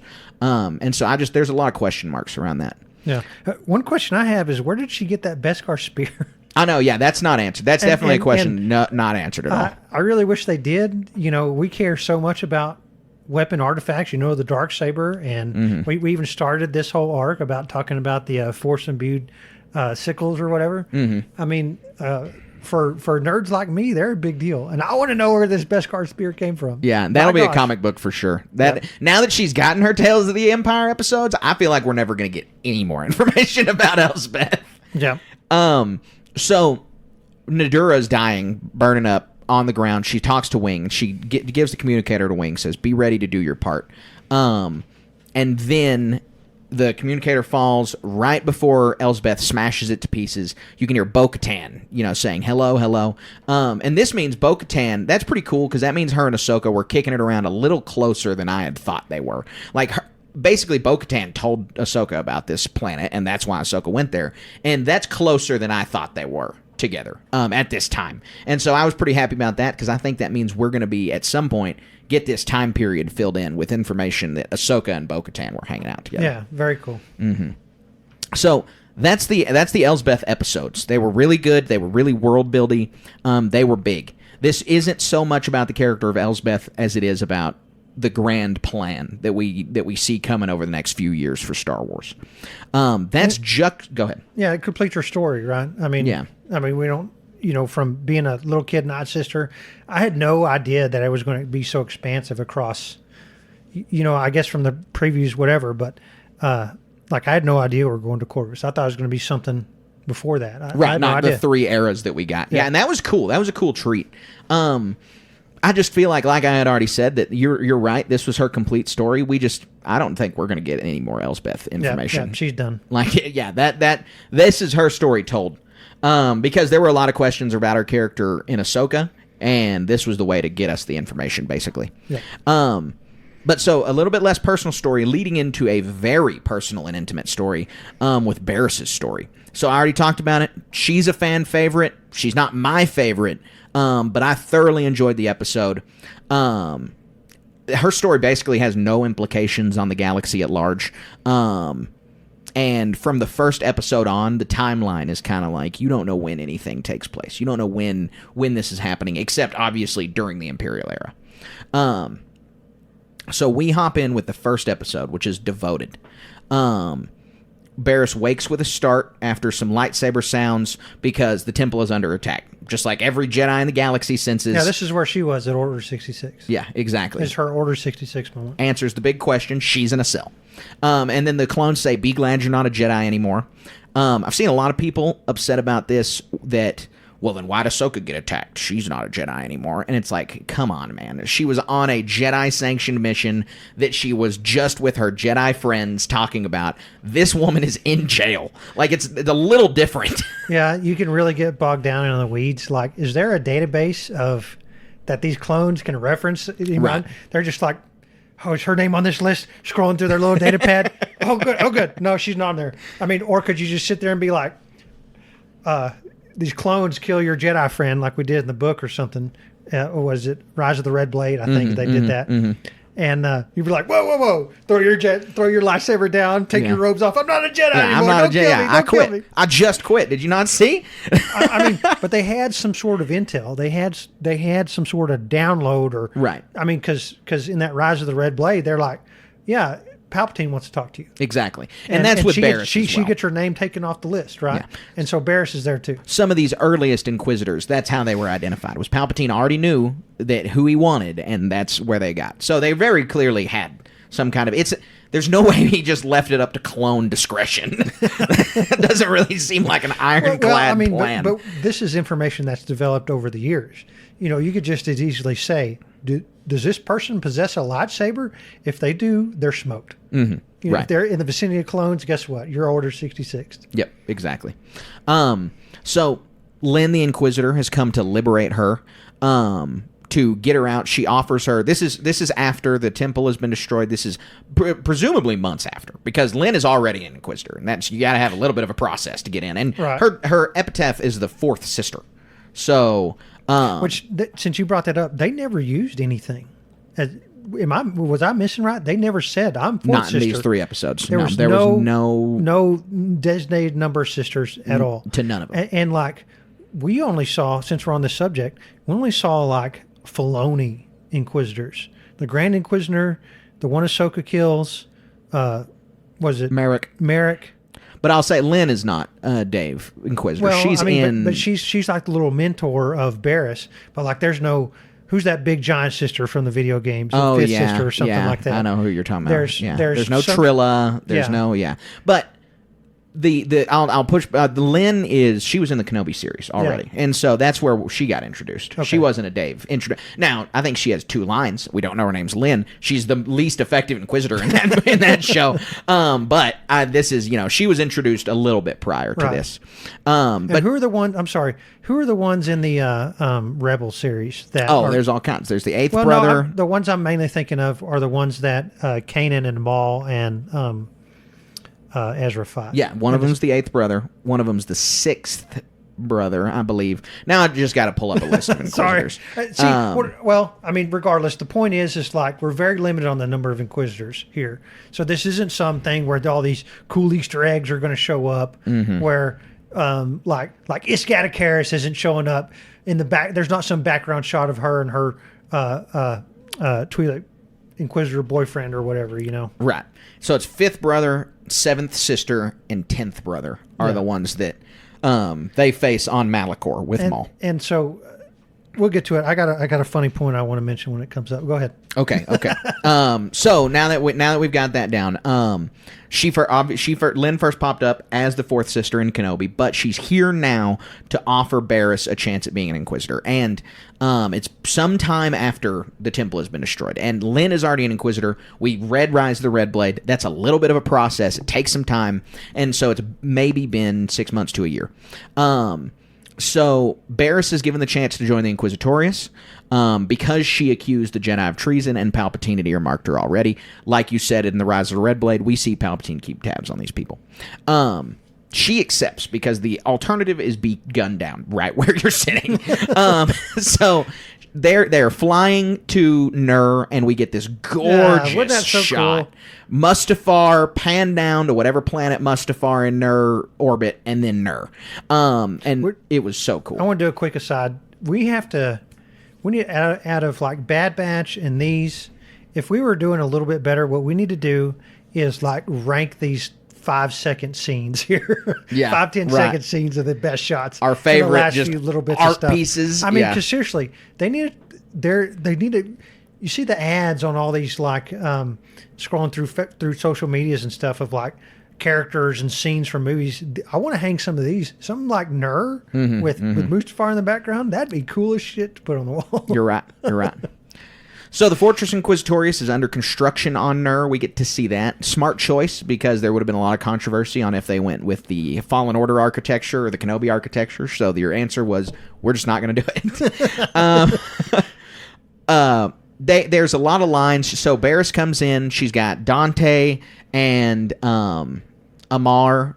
She's walked into the room with them. They're two Jedi we haven't met before, but that Barriss has obviously met. And the Grand Inquisitor's talking to them. The Jedi are dead. They overthrew the Republic, and now you're here. And everything the Grand Inquisitor is saying, and everything he's saying with his gorgeous Clone Wars animation styling on him, he looks so good. God, he looks good. This he does. Redeems the Kenobi flop. Not really, but it helps start to redeem. This will begin to make things right.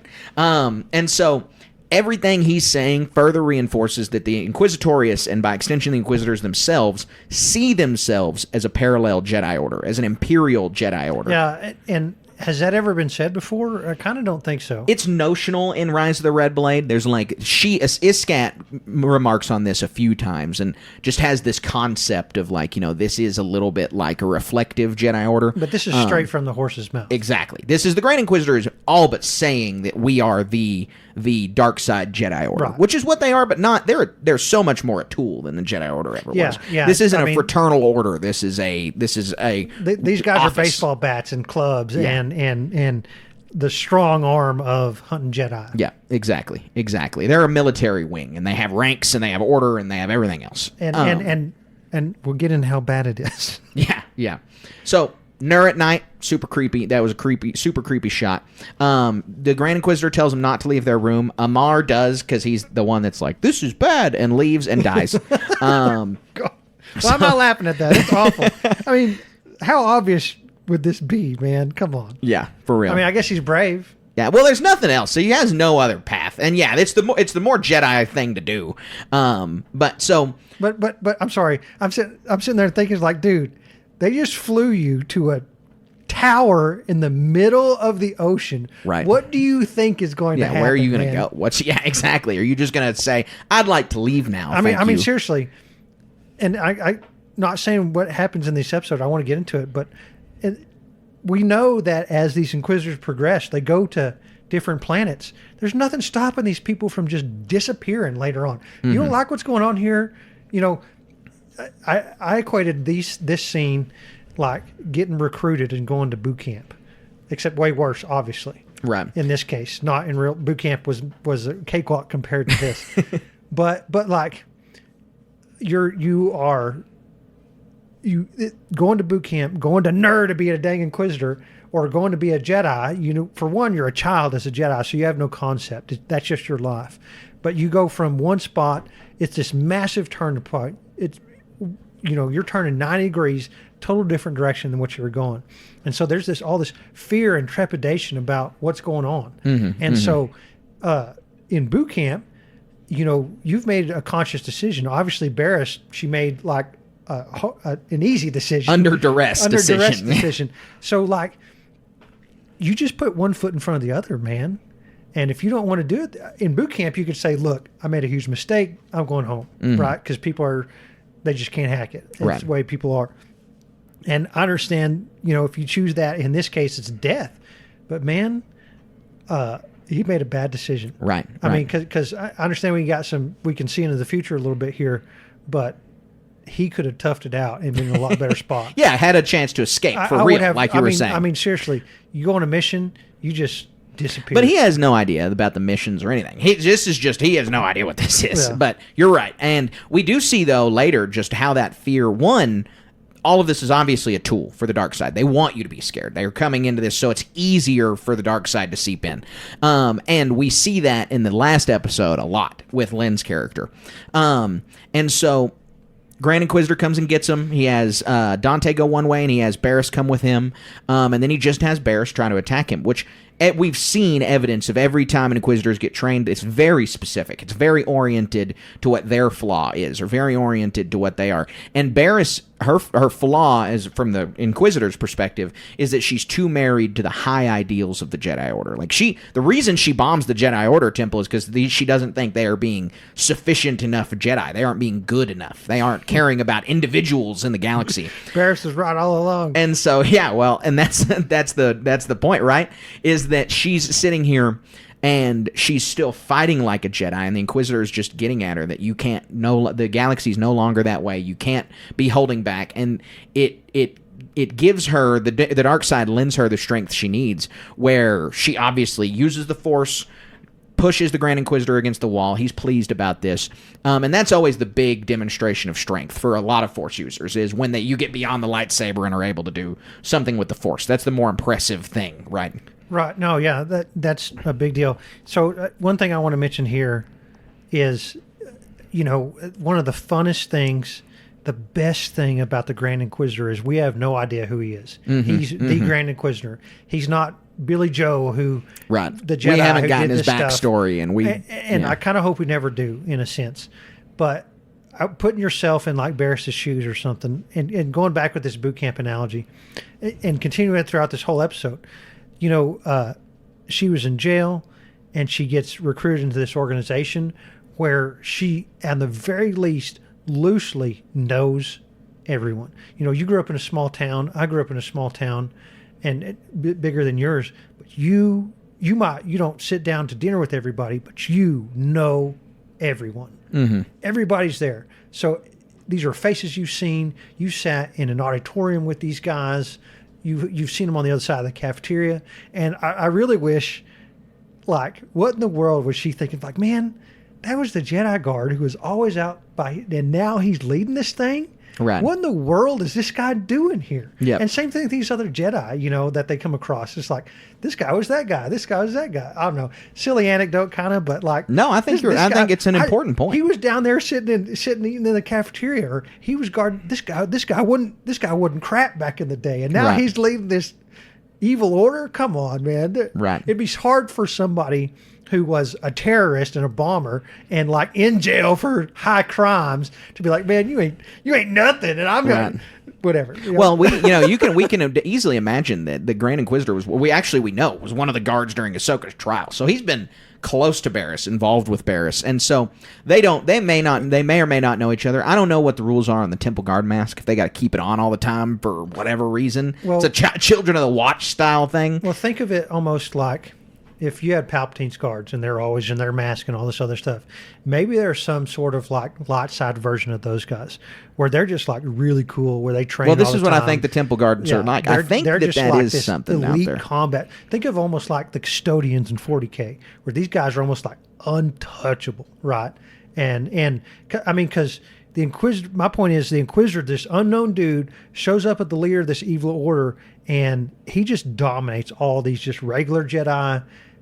They can't even do anything to him almost until they tap into this dark side thing and are able to get something over the edge. But in so many cases, we see him bring these new recruits in, and he'll like pull his punches or something, or do a feint to catch him in a trap so he can prove a point. Well, and we have no idea how many Jedi actually go through the Fortress Inquisitorius and how many of them just get canned. Half at least. Yeah, well, we see her duel against Dante. So that's the next step, is we get to see the Fortress Inquisitorius's bottomless pit. Every Star Wars building has to have one. This one is its. And so the Grand Inquisitor has her and Dante fight in a ray-shielded pit. And that's closing in on him. Yeah, that's closing in on him. And they throw the red blade in there to reveal the true nature of the Inquisitorius to them, but they don't have time to contemplate it because it's closing in, and they're about to fight each other to the death. And so you see this, Barriss is trying to get through to Dante, and then she realizes it's, kill or be killed, and she once again goes for the more Force-sensitive route, the less duelist route, and chokes him to death. Gives him a classic Force choke. Overtly dark side. And so that was where we see Barriss's fall, more or less. Not fall, because she did with the temple bombing, but this is where it's cemented. And so she gets her inquisitorial mask. She is now an Inquisitor. It's kind of lame. I think it's a little blasé. So, yeah, I mean, the one in Rise of the Red Blade seemed a lot better. I don't remember it exactly, but it seemed more impactful. Mm-hmm. I understand they gave her a helmet. She kind of didn't have a choice. But you pulled up the picture of the Inquisitors earlier when we were talking about it, and it's like, do these guys, do they get to pick from like an array of funny hats or something like that? And I think in one of these things, in the video game or whatever, the helmets are almost like Beskar. They're lightsaber resistant somehow. I don't remember. I don't know. Is that a phantom memory? I'm not sure. I have no idea. I just really don't remember. Literally, I think they're just cartoon characters drawn silly to be objectified. They just look bad. As a silly thing. Cool black mask. Yeah. Yeah. But if you want to be like a nerd and ascribe some stuff to this, I think there was something with they're resistant to lightsabers or something.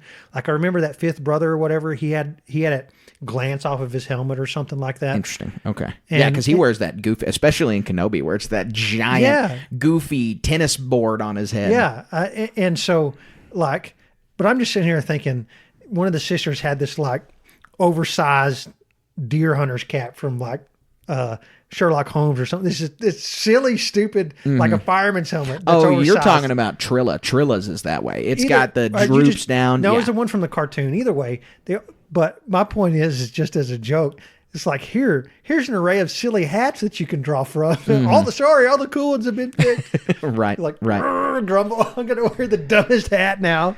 Hey, they're all dumb hats. They all get to wear dumb hats. And then like, oh man, Inquisitor 13 or Inquisitor 45 died. Oh man, she had a cool hat. You recover her hat? Can you pick that one up for me? Well, that was my question. Is some of them don't have to wear helmets? Like the fourth sister just doesn't have one, and that was everyone in that scene. We get Merrick, the Inquisitor from Tales of the Jedi, and I guess the reason they're in this episode, because they don't say anything, we don't get names, they don't even get referenced to, other than, here, come in here, brothers. They kneel, that's it. I guess it was just to prove to everybody that they are actual Inquisitors. It was just so we're all aware that the Inquisitor Ahsoka fought was actually an Inquisitor, even though he turned to dust, and that Merrick was an actual Inquisitor, even though he turned to dust. And maybe the two things are related. We don't know yet. Yeah. But these may be the first batch of Inquisitors, and maybe that's part of the reason that they're both poof dust. But anyway, the end of this episode, Vader saunters in. The Grand Inquisitor says, "Here's your new master," and then we get a "Long live the Empire" out of the Grand Inquisitor and out of Barriss, and that's the end of this episode. And she's always has this contemplative look on her face, like none of it's ever really sinking in. Yeah, exactly. Well, and we learn that the next episode, but you start to get that inkling in the first one. You're absolutely right. And then, all these Force users, so much stuff in a lot of media is they can sense people in the other room and stuff. Did she know it was Anakin as Darth Vader? No, I don't think so. I think that Darth Vader becoming a different person than Anakin Skywalker is. The only people who know that's Anakin is like Palpatine, Thrawn, maybe Tarkin, like just a few people. Yep. So I don't think so. I don't think the Grand Inquisitor knew. Galaxy, Anakin Skywalker was just murked on Order 66. Exactly. And I mean, these people, they're fighting for their lives every day. They don't even. Anakin Skywalker hasn't crossed their memory in years. They haven't been thinking about him. The thing that strikes me is when Darth Vader walked in the Rise of the Red Blade book with Iscad Scaris, his depiction in that, in the text, was really over the top cool. And obviously this is a cartoon. Some of that lost in translation I wish could have been there. Right. So the next episode, Realization, the second episode in Barriss's arc, the fifth episode for Tales of the Empire, we see Lin and Barriss on a mission to a rebel cell, and that is heavily in quotes, rebel cell. At the beginning of the episode, it is hard not to notice that Barriss has these bright blue eyes and does not have red or yellow eyes in any way. And that's on purpose. Sure. Yeah, it is. Oh, it definitely is on purpose. But that's what, to your point from the last episode, is every time it doesn't really seem like any of this is sinking in, is when she choked that guy, her eyes should turn red. And when they didn't, I immediately noticed. I'm like, and that didn't lead me to think, oh, she's going to be redeemed. But it's a point of note. There has to be something where you're in a situation like that of a kill or be killed. I mean, like, is it really a commitment to an ideal, or is it Oh yeah, she hasn't. Like I said, putting one foot in the other throat for the other. Well, this is evidence that that's the case. She has not committed herself to the dark side. She's at any point, basically, in her whole life, she has not fully committed herself to the dark side, because that's when your eyes turn red, and that's just the mark that you. But she's able to tap into some dark side abilities with the Force choke. Well, Anakin does that also in the Clone Wars before he falls, way before he falls, years before he falls. So I think that's just a slip. It's just a slip that convinced them that she had fallen to the dark side, but that it was clear that she actually hadn't. Yeah. So they get to the planet, and it's clearly not a rebel cell. It's this bombed out, barely scraping by refugee camp. There's like a trash can fire. And so this place is so awful. Oh, it's bad. It's like it's like slum. I mean, it's not even like a slum. It's like this city got bombed, and these are the survivors. Yeah. And so it's like, how on earth can Barriss think the Inquisitorius or the Empire are a force for good at this point? But she does. She's like, well, let's catch that Jedi so they can stop being rebels and establish order here, and they can prosper. And it's like, dude, you have been in this organization for a couple days. You know that's not what this is about. You killed a man. And so even if it's your first mission, you're kind of like, you should be getting the gist of this thing. So it's same as the scene on Tatooine, the intimidation and the fear for average people from the Inquisitorius so they can find the Jedi.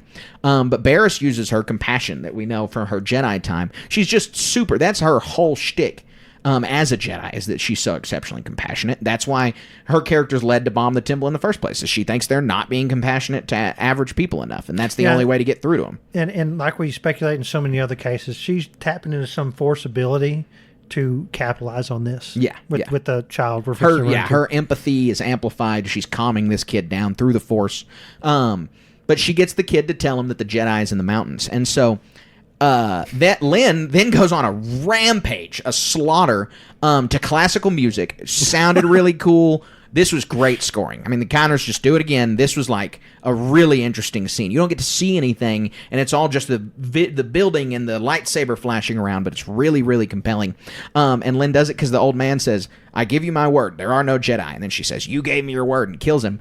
And it's kind of just like this perverse sense of justice, right? It's like the guy did lie, literally. He did. That was death the right call for here? Probably not. But this is just her rampage.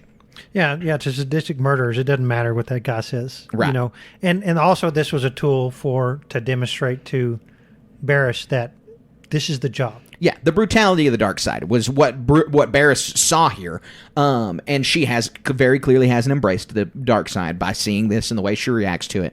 It's all clearly not there. So on the way to the top of the mountain, Barriss and Lynn have this philosophical discussion about the Empire and its purpose of bringing order to the galaxy through any means necessary. It's not like it's that sophisticated. It's just dark side argument versus light side argument. But it's important for their characters, for Barriss to really just... Every scene in this episode is like a different way for Barriss to realize that the Inquisitorius is bad. Because they're also climbing the mountain, and then there's a rock slide, and she sees that the Inquisitors are dog eat dog because she yells something to Lynn. Lynn uses that and then doesn't help her in the slightest.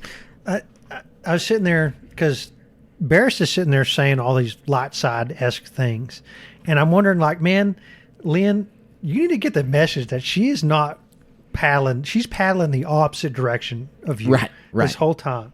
And so, like, gosh, it'd be tough to be in either one of these. I mean, because the same is true for Barriss. It's like nothing good is going to come from what you're doing here, and you need to realize this thing. Right. I guess that's what the point of this episode is. But it has to be her first mission, right? Like this just has to be her first mission. Yeah. But my point is like, why would you take somebody out to do and commit these atrocities in front of somebody if they weren't 100% on board? Mm-hmm. Like the smarter thing would be to do is like, almost like a judge from Judge Dredd, to sit there and say, like, all right, they committed this crime, the sentence is death, here's the gun, pull the trigger. Right. You're not a judge until... This isn't literally from that universe, but colloquially, you can't be on my team until you... That's what the other thing is. That's what from the last episode, but that's to be in the Inquisitorius. To function as this dark servant out in the wider galaxy, you have to be able to commit these atrocities. And I don't know, going down a dumb rant of she should have made Barriss commit that atrocity here, right? Obviously, Barris wouldn't have been able to do but that. Barris would have refused. But I don't know. Silly nonsense path, but whatever. So we get up to the top of the mountain. We can hear Barris. There's a lightsaber duel up there. And Lynn is locked in a super cool lightsaber battle. Like, this is one of the ones that, of these 6 episodes, this was a really good, choreographed lightsaber fight. And so Lynn is bested, and then he starts to fight Barris. And so Barris is sitting there. The empathy. Yeah, exactly. She's fighting him, and he's not getting the better of her. Barris is very clearly getting the better of him. And so she then starts to push him around, not combating him, not having a duel, and just trying to get him to join up with the Inquisitors after she defeats him. And then she's like, really, he's on the ground, she's gonna kill him. She's like, don't make me kill you, join the Inquisitorius. There's a path other than death. And so he is panting, and he's, I'm so tired and I feel so alone. And this is the same argument that we hear from every Order 66 survivor. Like, it's what they always say in the comics or in Fallen Order or anywhere, is that's what gets to the Jedi, is how alone they feel. Because in the Jedi, they had this family, they had this team, they had this camaraderie, they had this fraternity that doesn't exist for them anymore, and they don't understand how to cope with that. Yeah, it'd be harrowing. Terrible existence. Well, and we see the way that in that Rise of the Red Blade book, and in Brotherhood, how all of these Jedi were rushed to knighthood. We don't know about this guy's situation, and so he could be in the same boat, in that he doesn't have the same relationship with the Jedi Order that you need to have, that a more seasoned Jedi would have, where they know it's not about the Order, it's about the relationship with the Force. Right. So when he's about to surrender, Lynn comes and just kills him, just slices him in the back, and Barris is like, why'd you do that? He was surrendering. And she's just, business is taken care of, another less Jedi, yada yada.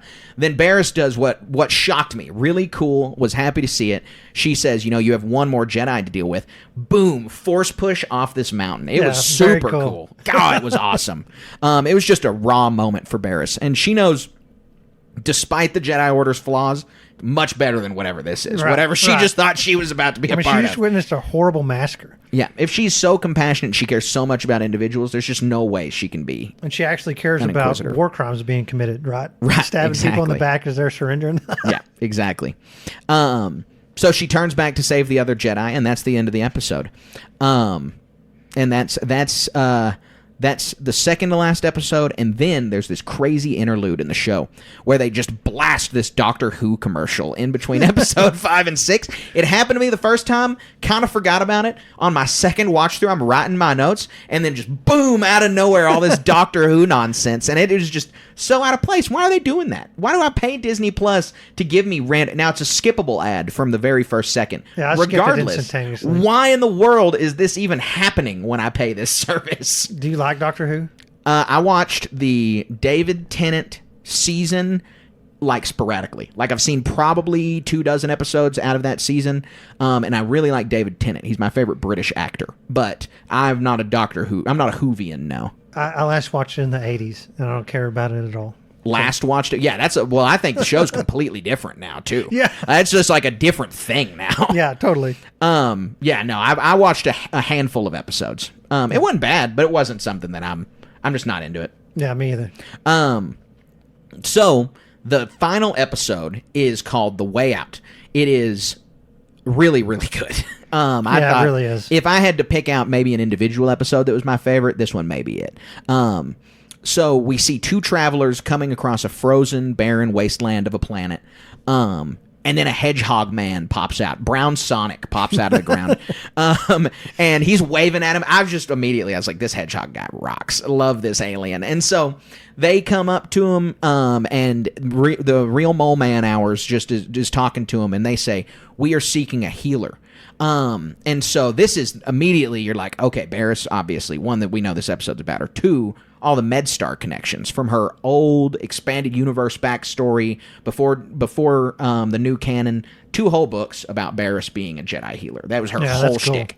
Cool. And so I'm really happy they revived that part of the concept. Yeah. I know it was already present during the Clone Wars stuff, but this is where we really get to see the meat and potatoes of that. So Mole Man is able to get them out of the snowstorm. And you get to this little cool shaman hut in the middle of nowhere with this cool glacier in the background. Real Star Wars Nepal vibes here. I really liked it. I was like, this is a cool set piece. Especially for this like mystic Jedi healer who is trying to stay out of the Empire's radar. So they explain the Empire came to their village, sampled their kids for Force sensitivity. Originally, I wrote down, could have been for the Inquisitorius, could be for Project Necromancer, yada yada. It literally leaves up in the air what's the status of Project Necromancer, because this episode has to take place after Kenobi. Because of what happens with Lynn's character, this episode must take place after Kenobi. Right. And so we see, Project Necromancer not get defunct, but get put on pause after the Bad Batch. And so the further the episode goes on, it's clear the Inquisitorius wanted these kids, which is pretty crazy. I think that marks a big shift in the Inquisitorius's. We get a lot of early Inquisitorius and a lot of late Inquisitorius. The only middle Inquisitorius we have are Kenobi and Fallen Order, which are both just about hunting Jedi. But that's towards the end. They're really running out of Jedi to hunt around Kenobi time. And so maybe they started taking in babies. Maybe they really did start to say, we're a mirror to the Jedi Order. We're going to start claiming kids. Given the nature of their primary function to hunt Jedi, the lifespan of an Inquisitor has to be very short. Oh, yeah. I mean, they're in 100%. so short supply to begin with. And then you come across people who you're trying to kill, and they're not just going to roll over, Mm-hmm. Yeah, people who are seasoned fighters, who at this point, if you're getting to them Kenobi time, they've been surviving out in the galaxy for a decade. Yeah, so these are the most hardened Jedi out there. Yeah, there's a reason They're it not took gonna you be this pushovers. long to find them. So Barriss is redeemed from darkness. We see that. She's the healer. She's had her Anakin Skywalker treatment. And then she's in the hut telling them, you need to get your kid out of here, yada yada. The candles all go out. And then Barriss's companion pops her head in the tent and says, there's someone coming. Lynn is the one coming. Her hatred, you can see, is so dark that it snuffed out the candles in the hut. So Barriss is sending people away.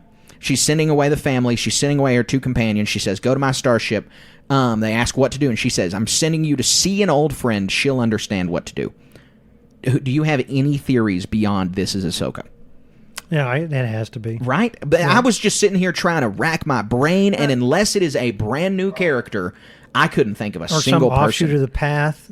Maybe. That's not... Oh, it could be Ventress. Maybe Ventress helps with the path. That's a big prevailing theory. But there's no Barriss-Ventress connection. That would have had to happen later. And so it just makes sense for it to be Ahsoka.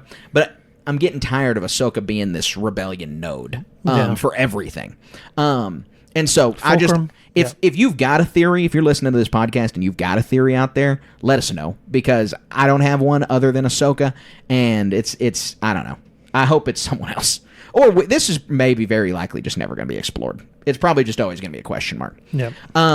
So the guy, I just had to note, he sets his beast of burden free with the saddle still on it. That thing's gonna die. Like, if you don't know about livestock, that animal is going to die. He has sentenced it to death by leaving that saddle on its back. So that was just animators. You should have had him unclip the saddle. Right. What a shame. So that's why they didn't employ us, Carter. Yeah, exactly. We can Stuff like give that. them the hot tips. We can find the plot holes like the dead animal. Yeah, provide the greatest value there. So we see Barriss confront Lynn, and Barriss has aged considerably more than Lynn.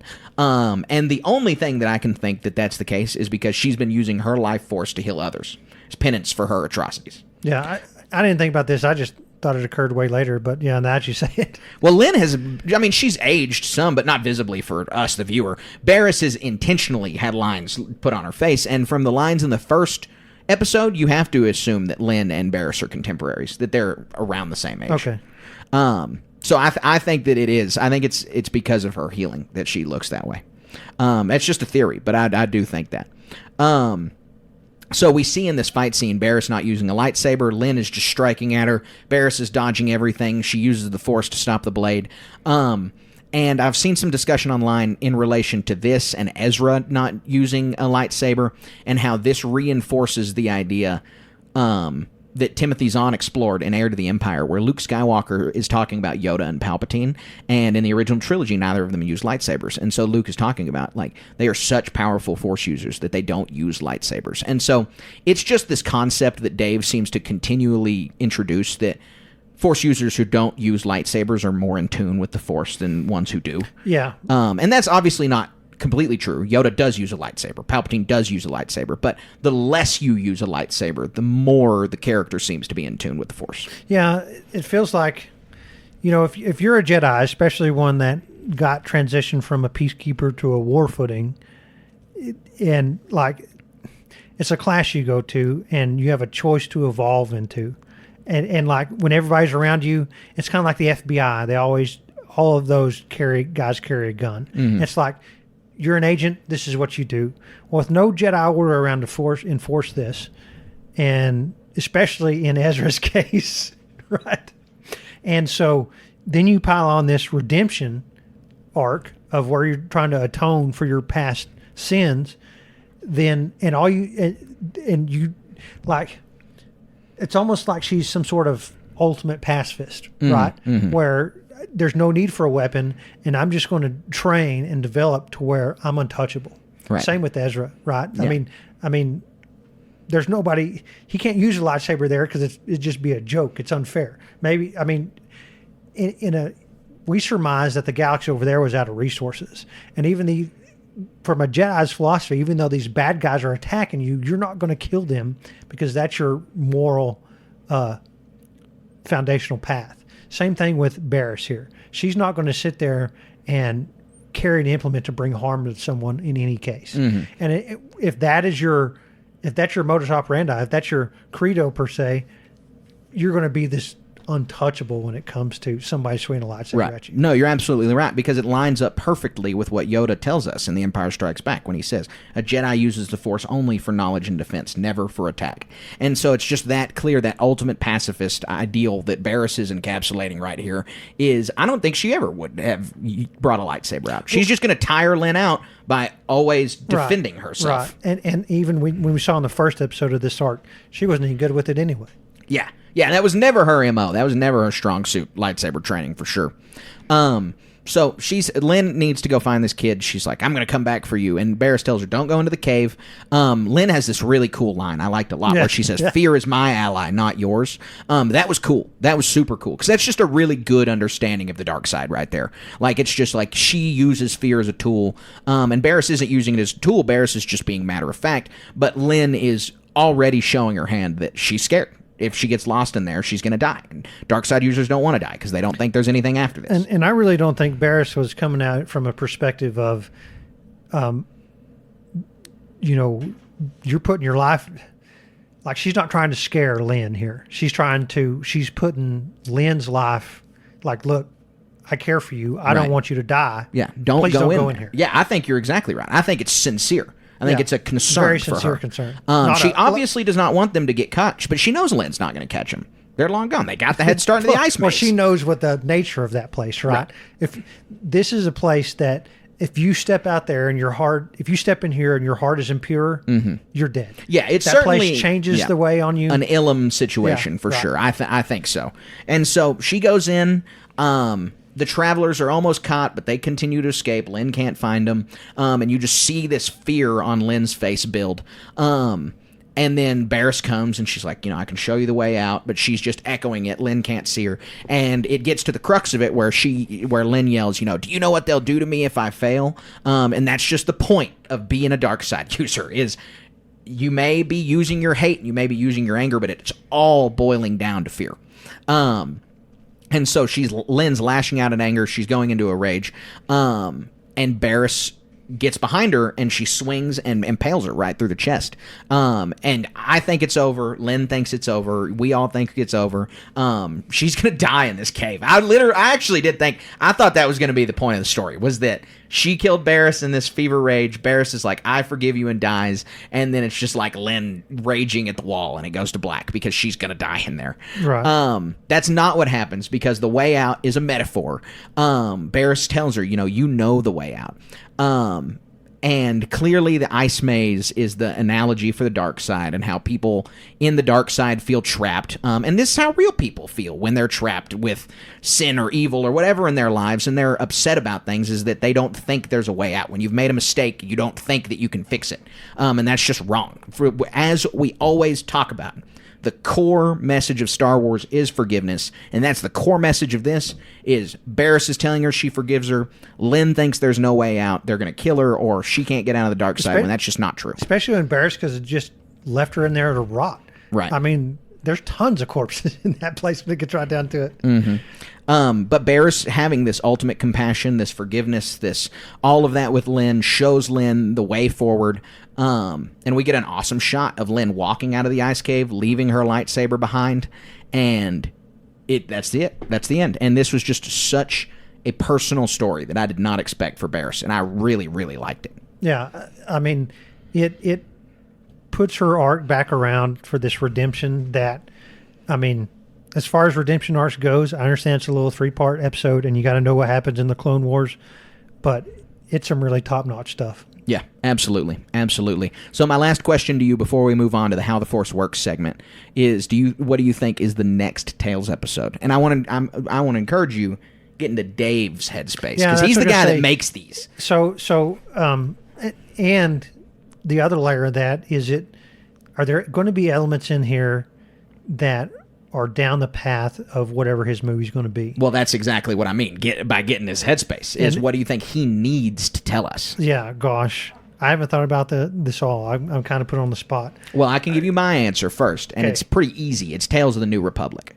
That's mine. I just think that we have a lot of information that we need to glean about the state of the galaxy before Thrawn returns, and so we're going to have to get some information out of that. One may be about Hera, because that's another. Dave sticks with the characters he loves, right? He sticks with people that he's made or that he's very familiar with, and so Hera is one of those. And so I think Tales of the New Republic with Hera, and then a mystery character. Yeah, you could put Jason in with Hera, right? Yeah. Do something with that. I can't. I think that's the answer to the question. And if we're going down the path of Dave, I have no idea.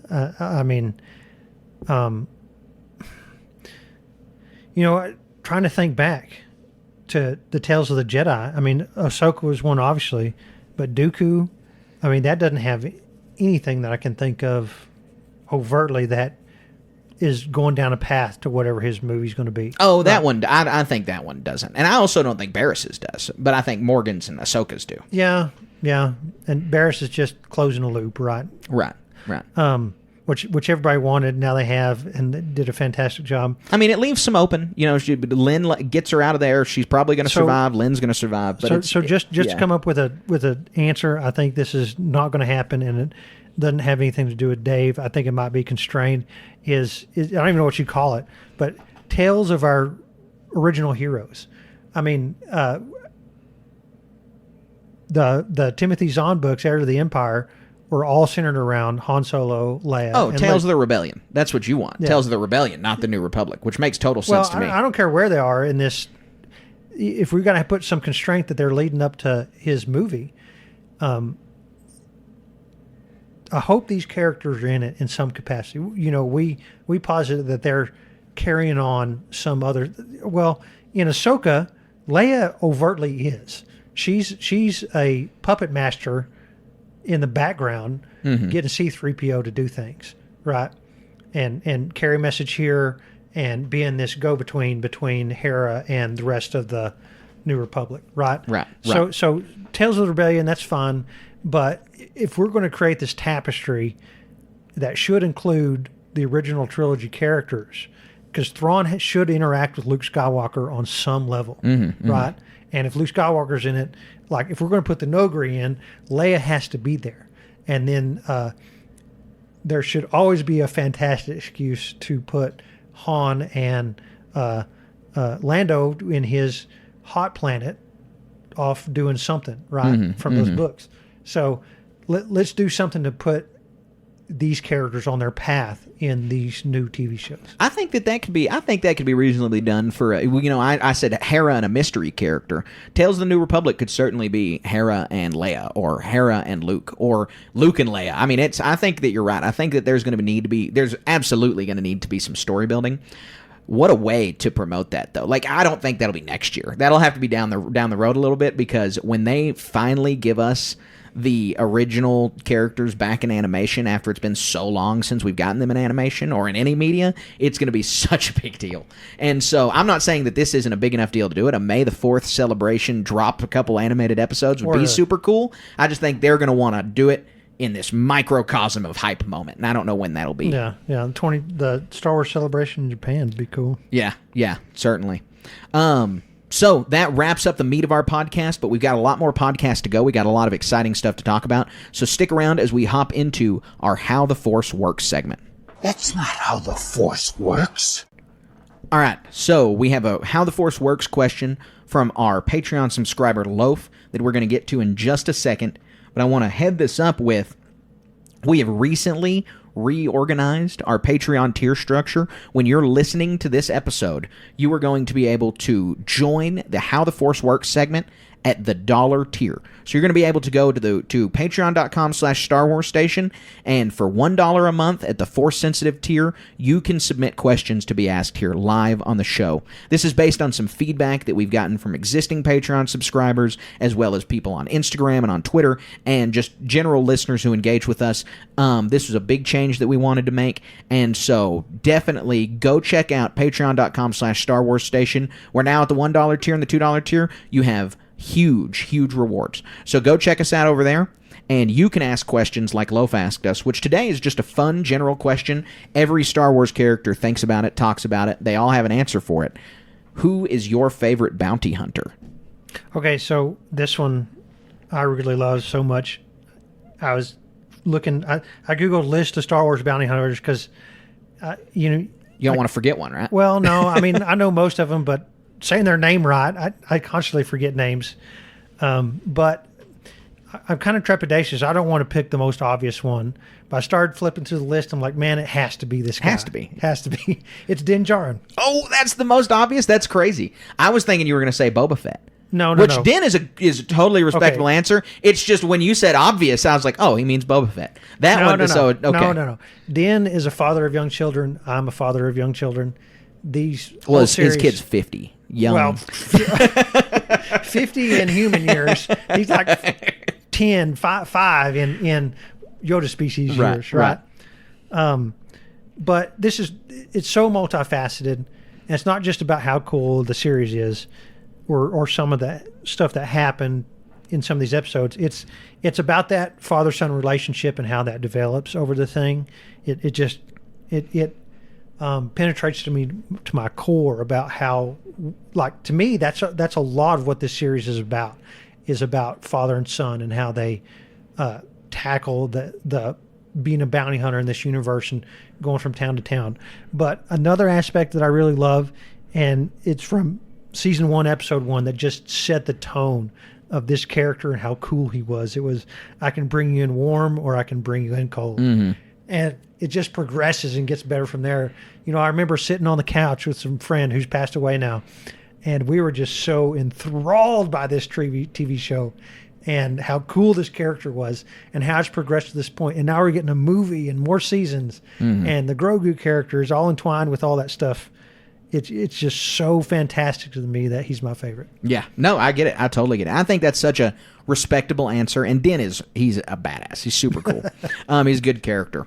My answer is, so I don't often gravitate towards villains as my favorite characters, but this one specifically, the reason I like him is because he's so villainous. And I feel like bounty hunters, just in general, are bad guys in Star Wars. I know they're not always. Obviously, Din is not the case. Asajj is not that much of a bad guy when she's a bounty hunter. But I like when bounty hunters are just in it for the money. They're cold, calculating. All they want are the credits. And so Cad Bane is my all-time favorite bounty hunter. That dude, just no redeeming qualities. He's a villain from his introduction to when he dies. No redemption, no inkling of he did the right thing. Like, he's in it for the money. He is a great bounty hunter because of it. And so he's one of mine. So I'll say my honorable mention is for the exact reasons, and I didn't want to do Cad Bane because that's the obvious choice for your reason. Mm-hmm. And so the honorable mention reason is Bosk, the transition. Because not only does he do what you just described, but he will eat you. Right, yeah, Big Lizard Man. Yeah, he gets all of the best Cad Bane features plus Big Lizard. He can grow back limbs, and he has no qualms about, man, we're kind of stranded in space. We got the prisoners back there. Right. They could lose a limb or two. Yeah. Vosk is a good pick. My honorable mention's Boba Fett, because Boba Fett was my first favorite Star Wars character ever. Well, isn't he everybody's? Yeah, I mean, really, yeah. Some little boy sees Boba Fett. Yeah. You get a little wiser, and it's Han Solo or this or that, Luke Skywalker. But yeah. Yeah, exactly. So, yeah, good question. We appreciate it, Loaf. And again, head on over to patreon.com/Star Wars Station. Check out the new tiers. Check out the new adjustments to our website.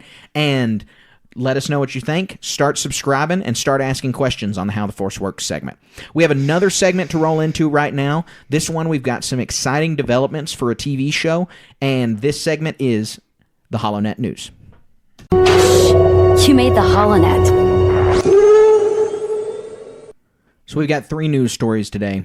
But we're probably just going to combine 2 of them because they're both, 2 of the 3 are about Skeleton Crew, the upcoming Star Wars TV show that we have not heard a lot about for the past couple months. It kind of went radio silent, and that's because, the whole plan was to release it Christmas time, holidays of 2023, and the SAG-AFTRA strike happened, the writer's strike happened, and that just didn't get off the ground. And apparently, this show was just super tied to its identity being wrapped up around the holidays.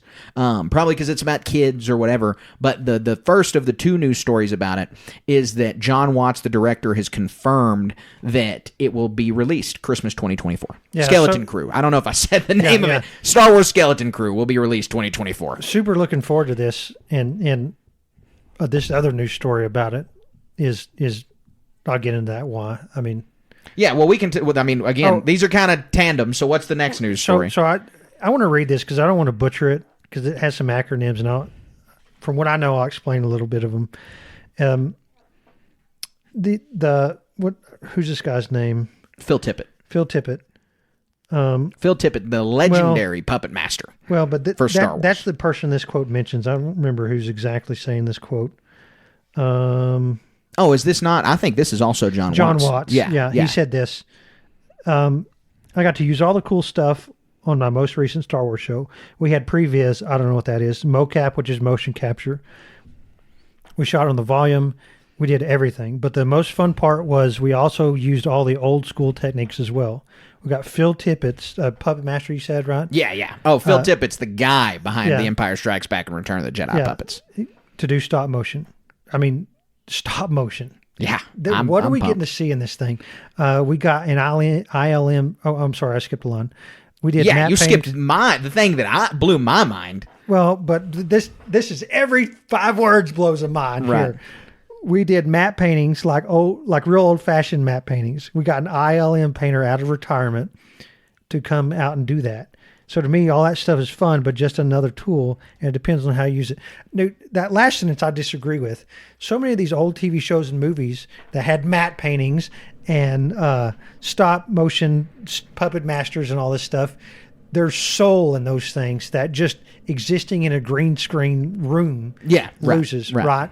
So, gosh, now I really want to see the matte painting thing, dude, blew my mind. Getting to see that they used, because the most iconic Star Wars scene, Luke and Vader over the shaft on Cloud City, I am your father, that is shot in front of a matte painting. Yeah. And it doesn't look like it at all, but it looks so amazing.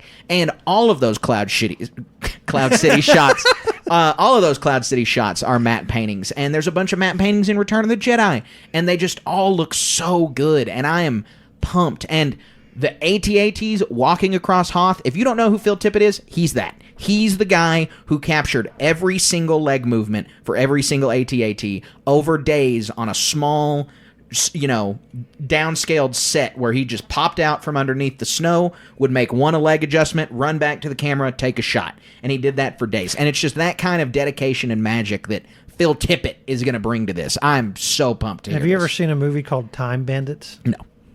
It's about a group of short people. There's a pejorative that Like little people. Little people. Yeah. Well, I'm a short person. A little person Okay, is a little. different. Yeah. You can't say that pejorative anymore, and I'm fine with that. But the movie follows them, and they're not angels, but they're workers for God. They make trees and they help design the universe, and they go through different periods of time to accomplish a goal. You need to watch it, and I wonder, that kind of, I think that tips a hand a little bit. I wonder if these kids not necessarily go through time, but if they go to these different spots and run into these different problem areas and see some really cool stuff from Star Wars, not history per se, because that doesn't sound like a time travel thing, but like really hard. The premise of the show is they find something and have to find their way home. Well, we got the premise from John Watts. We got a little bit more. They specifically, on their home planet, find a spaceship and activate it, and it takes them off into space. Right. And that's how they get lost. So they're going to come. What it feels like to me with doing all these matte paintings and stop motion is that they're going to come across different, very interesting settings and harrowing. Like it's going to be one episode does this, one episode does that. And a fun journey from getting to return back to wherever they're going to be. Well, with this show's identity obviously being so tied up with the holidays, I think fun is the exact right word for this show. You're not going to get Andor. You're not going to get Acolyte. We're not going to get something darker that they premiere in the summertime. We're going to get this lighthearted family premieres around Christmas. We're all going to get to sit down and watch it, and it's going to be a lot of fun. I mean, this is going to be a Phantom Menace TV show. Like this is going to be that kind of Star Wars, that feel. With Phil Tippett coming back, we're going to have a lot of weird creatures. We're going to have a lot of really cool looking stuff, and so I'm pumped. I'm very excited. So our final news story, you're super excited about this one. You sent me this trailer, and I know that we've talked about this before. Lego Star Wars Rebuild the Galaxy has been announced, which is going to be this animated series. A lot of people are calling it a what if, and I think that's a little bit of a misnomer, but it's very exciting nonetheless. Yeah, I mean, the big headliner for this one is Darth Jar Jar. So this is... Lego got some creative license, and they've always done this anyway. All their little inside jokes in all their previous games. We in their most recent Mega Star Wars Lego game that came out, we have an episode. It was our very first episode. Was it the first one? Was about Lego Star Wars Skywalker. I was going to say it's all the way back there. I thought it was the second or third one, surely, but I know it was way back there. Regardless, there's a lot of fun jokes. This one is just going to be jokes. Yeah, it is. Yeah, it is. And sometimes they're like really tonally geared towards kids. This one will still be geared towards kids, but I think that this one will be a little higher tonally towards adults because it's winking and nodding at stuff like Darth Jar Jar. The reason I say that it's a little bit of a misnomer to call it a what if is the show is not billed as like an alternate canon. Exactly, as an alternate canon, or that we're going to explore all of these ideas seriously, or in a way where it's, this is something different. Like, these are all jokes. Like you said, this is all going to be funny. It's lighthearted. I'm really excited about it. I just don't want, it's another expectation thing. Like, a lot of fans are going into this calling it the Star Wars What If series. If you keep doing that, it's going to tank it. Like, people who go into that thinking that are not going to get that. Yeah, I mean, this is going to be a $60 meme generator is all it is. Yeah, exactly. I mean, off the rip, it was therapist, Darth Jar Jar can't hurt you. He's imaginary. Mm-hmm. And then the shot from the trailer, Misa going to hurt you. Yeah, it's so funny. It's so funny. And it's going to be nonstop hilarious. It is. Yeah, and there's original ideas, Ewok bounty hunters, and these X-Wing TIE fighter mashes, and it's going to be cool. It's going to be a lot of fun, but it's just not, it's not a what-if series. Yep. And that's an important distinction. So that's the end of the news segment. We got one more segment to go, and we're going to head into our Star Wars moment of the week. We would be honored if you would join us. All right, Colin, this is the 1 week a year where it's like you have a dozen Star Wars moments of the week. I've already lost count. I know what I'm going to tell. We had a fantastic weekend. Yeah, go ahead. So, through one of my businesses, I pay for a behind the home plate box seat, and at our local minor league affiliated baseball team, and we did it on Star Wars night. Kind of like a pre-summer break type thing, and man, we had a ton of fun. But the culmination of it for me, so the gimmick is all the players wear custom jerseys, right? And they do it every year. So many other minor league teams do it every year. And gosh, if you really wanted to collect those things, you'd have a hard time. But this year, they're like in the years past, they've had like a BB-8 and Mando and Grogu was last year. Grogu or Mandalorian bounty hunter type. I thought it was Boba Fett. Regardless, some Mando armor looking thing. And those didn't really stick out to me. But this year it had Darth Vader with the red lightsaber on the front of it, and a bunch of a cool scene on the back. And so at the end of the game, they auctioned these jerseys off, and I was able to.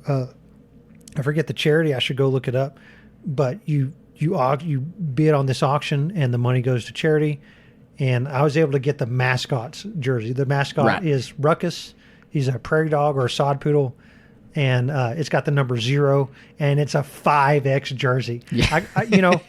This is such a cool collector's item, and I don't like the cut of baseball jerseys anyway. They're uncomfortable to me. I guess if I were down there playing a game, maybe they would be, but just to wear out in everyday life, they're not my first choice.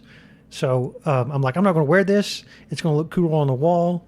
I want to get this 5X one that I never have to worry about wearing. Right. So I spent a decent amount of money, gave it to charity, but that thing looks cool. I'll post it on Instagram. It's so cool. It's super cool. Yeah, it's awesome. And the baseball game was a lot of fun. I got to go there. Yeah, we had a good time. The whole time. Darth Nihilus on the field out there swinging lightsabers at baseball. So it was a good time. It was a good time. Yeah. They had a mock duel in the third inning between Count Dooku and Anakin from Attack of the Clones, which was just it was cool. It was really neat. Yeah. So yeah, like you said, there's just so many Star Wars moments of the week from this week. There's like so many things you can point to. But my number one was going to get to see The Phantom Menace in theaters. I've seen it twice now in theaters because I saw the 3D re-release in 2011, but I was 13 in 2011, and so it wasn't... Yeah, it's way more impactful now. Exactly. It was way... When I can assess the quality of this film and get to really understand it, my Star Wars knowledge has grown. I just got to really dive in with The Phantom Menace, and seeing it on the big screen gave me a lot of appreciation for a bunch of different things. I mentioned already earlier one of the things that I noticed in the episode, or in the movie, but a few other things is, one, very clearly... supposed to be a movie, supposed to be on the big screen. Like there's no equivalent to watching a Star Wars movie in your living room. There just isn't. Really not. Which is a shame because you want to be able to experience those movies that in the theater way every time. But that's what makes it such a special treat. What lends credence to that is when Qui-Gon and Obi-Wan go in the submarine through the planet, and that big giant fish is there. It's impactful on that screen. Yeah, it is. It absolutely really is. Yeah, and I mean, some of the visual cues and the shots and the lighting, they all look so much better. The pod race scene, I mean, it's completely different. This is blasphemous to some, but the pod race scene has always been one of my least favorite parts of the movie. Like I just think it's too totally long. Different in the theater. Yeah, it's completely different. It's not too long in the theater at all. The sound just penetrating you like it does. Yeah, very whoop, cool. Whoop, whoop, whoop. Yeah, shaking your seat. Yeah, it's perfect. It's perfect. And so that was great. And then I noticed, not for the first time, but it really hit me that the Sith you can hear chanting during the Duel of the Fates in the background. Oh, yeah. Right after Maul kills Qui-Gon, you can just hear the Sith chanting in the background is really cool. And Sam Witwer, obviously there's not a lot of lines from Maul in The Phantom Menace, but of what he has, Sam Witwer did a great job capturing Maul in the Clone Wars. Like there's in the Duel of the Fates, I hadn't noticed in a long time the grunt that Maul has there, and that just everything, the little growl, all of it that Witwer was able to expand into just a real meaty character. So it was great. The re-release was really good for me. I was very happy to get to see all that. I'm glad you had that experience. I was at that 2011 release as well. Yeah, I dressed up. I have a Jedi robe that's just my go-to thing. I wore that with a friend. He wore a Maul mask. I wish I could have been at this one. I had a function I had to go do, but yeah, I'm glad you got to be there. Yeah, it was fun. It was a lot of fun. We had a good time. We had a little Star Wars Station gathering there. It was great. It was great. So that wraps up our episode for today. We really appreciate you guys sticking around, talking Tales of the Empire with us. Again, if you've got a theory on some of the stuff we talked about, or you have a disagreement, send us an email, send us a DM on Instagram. You can always get a hold of us. You can get a hold of us on Instagram at StarWars.station. You can find us on Twitter at SW_station. You can find us on YouTube. You can find us on Twitch. You can find us on Discord. The links to that stuff is in the bio of this podcast. You can find us all over the place. If you've listened this far, you're probably a fan of the show, and so we would really, really appreciate if you left us a 5-star review, a 5-star rating on Apple or Spotify, or you gave us a like or a follow or a share or any other button that you can click on YouTube to give us some more algorithm points. Yeah. We love interacting with people. Discord's the best. We're one of them. Instagram, we get a lot of stuff on there, right? A lot of comments. Instagram's huge. You know, we have a Facebook page and we have a Facebook group that we always want to point you guys to. Yeah, you can even go to StarWarsStationPodcast.com and send us a message through there. Yeah, exactly. Check out all of our stuff, all of our episodes uploaded there, and continue to engage with us. And the Patreon is always a wonderful place to continue to engage with us. You can find all kinds of stuff. You can find new episodes of our RPG Actual Play podcast. You can find episodes of our ARC Troopers podcast where we discuss our favorite TV show arcs in Star Wars. You can get stickers and t-shirts and ways to engage with us, ways to be on the podcast, all kinds of stuff over there on patreon.com/StarWarsStation. Yeah, and then there's also twitch.tv/Station Media. Lots of computer games coming out. Yeah, I think we're fixing to be overwhelmed. Spending a lot of time on Twitch, I think. Yeah. We're going to be streaming a lot. And I hope that continues. I mean, that's a really good problem to have. Yeah. Well, our first one is less than a month. We're going to have Star Wars Hunters out, and so we're going to have to play that one a little bit. Have fun. You're going to have to play that. This guy is so addicted to a mobile game that he's going to have to be addicted to this one also. Yeah. Sure. And so we appreciate you guys listening to us. We appreciate you guys watching us. And we hope that you will continue. And we hope that you will continue to also stay wizard.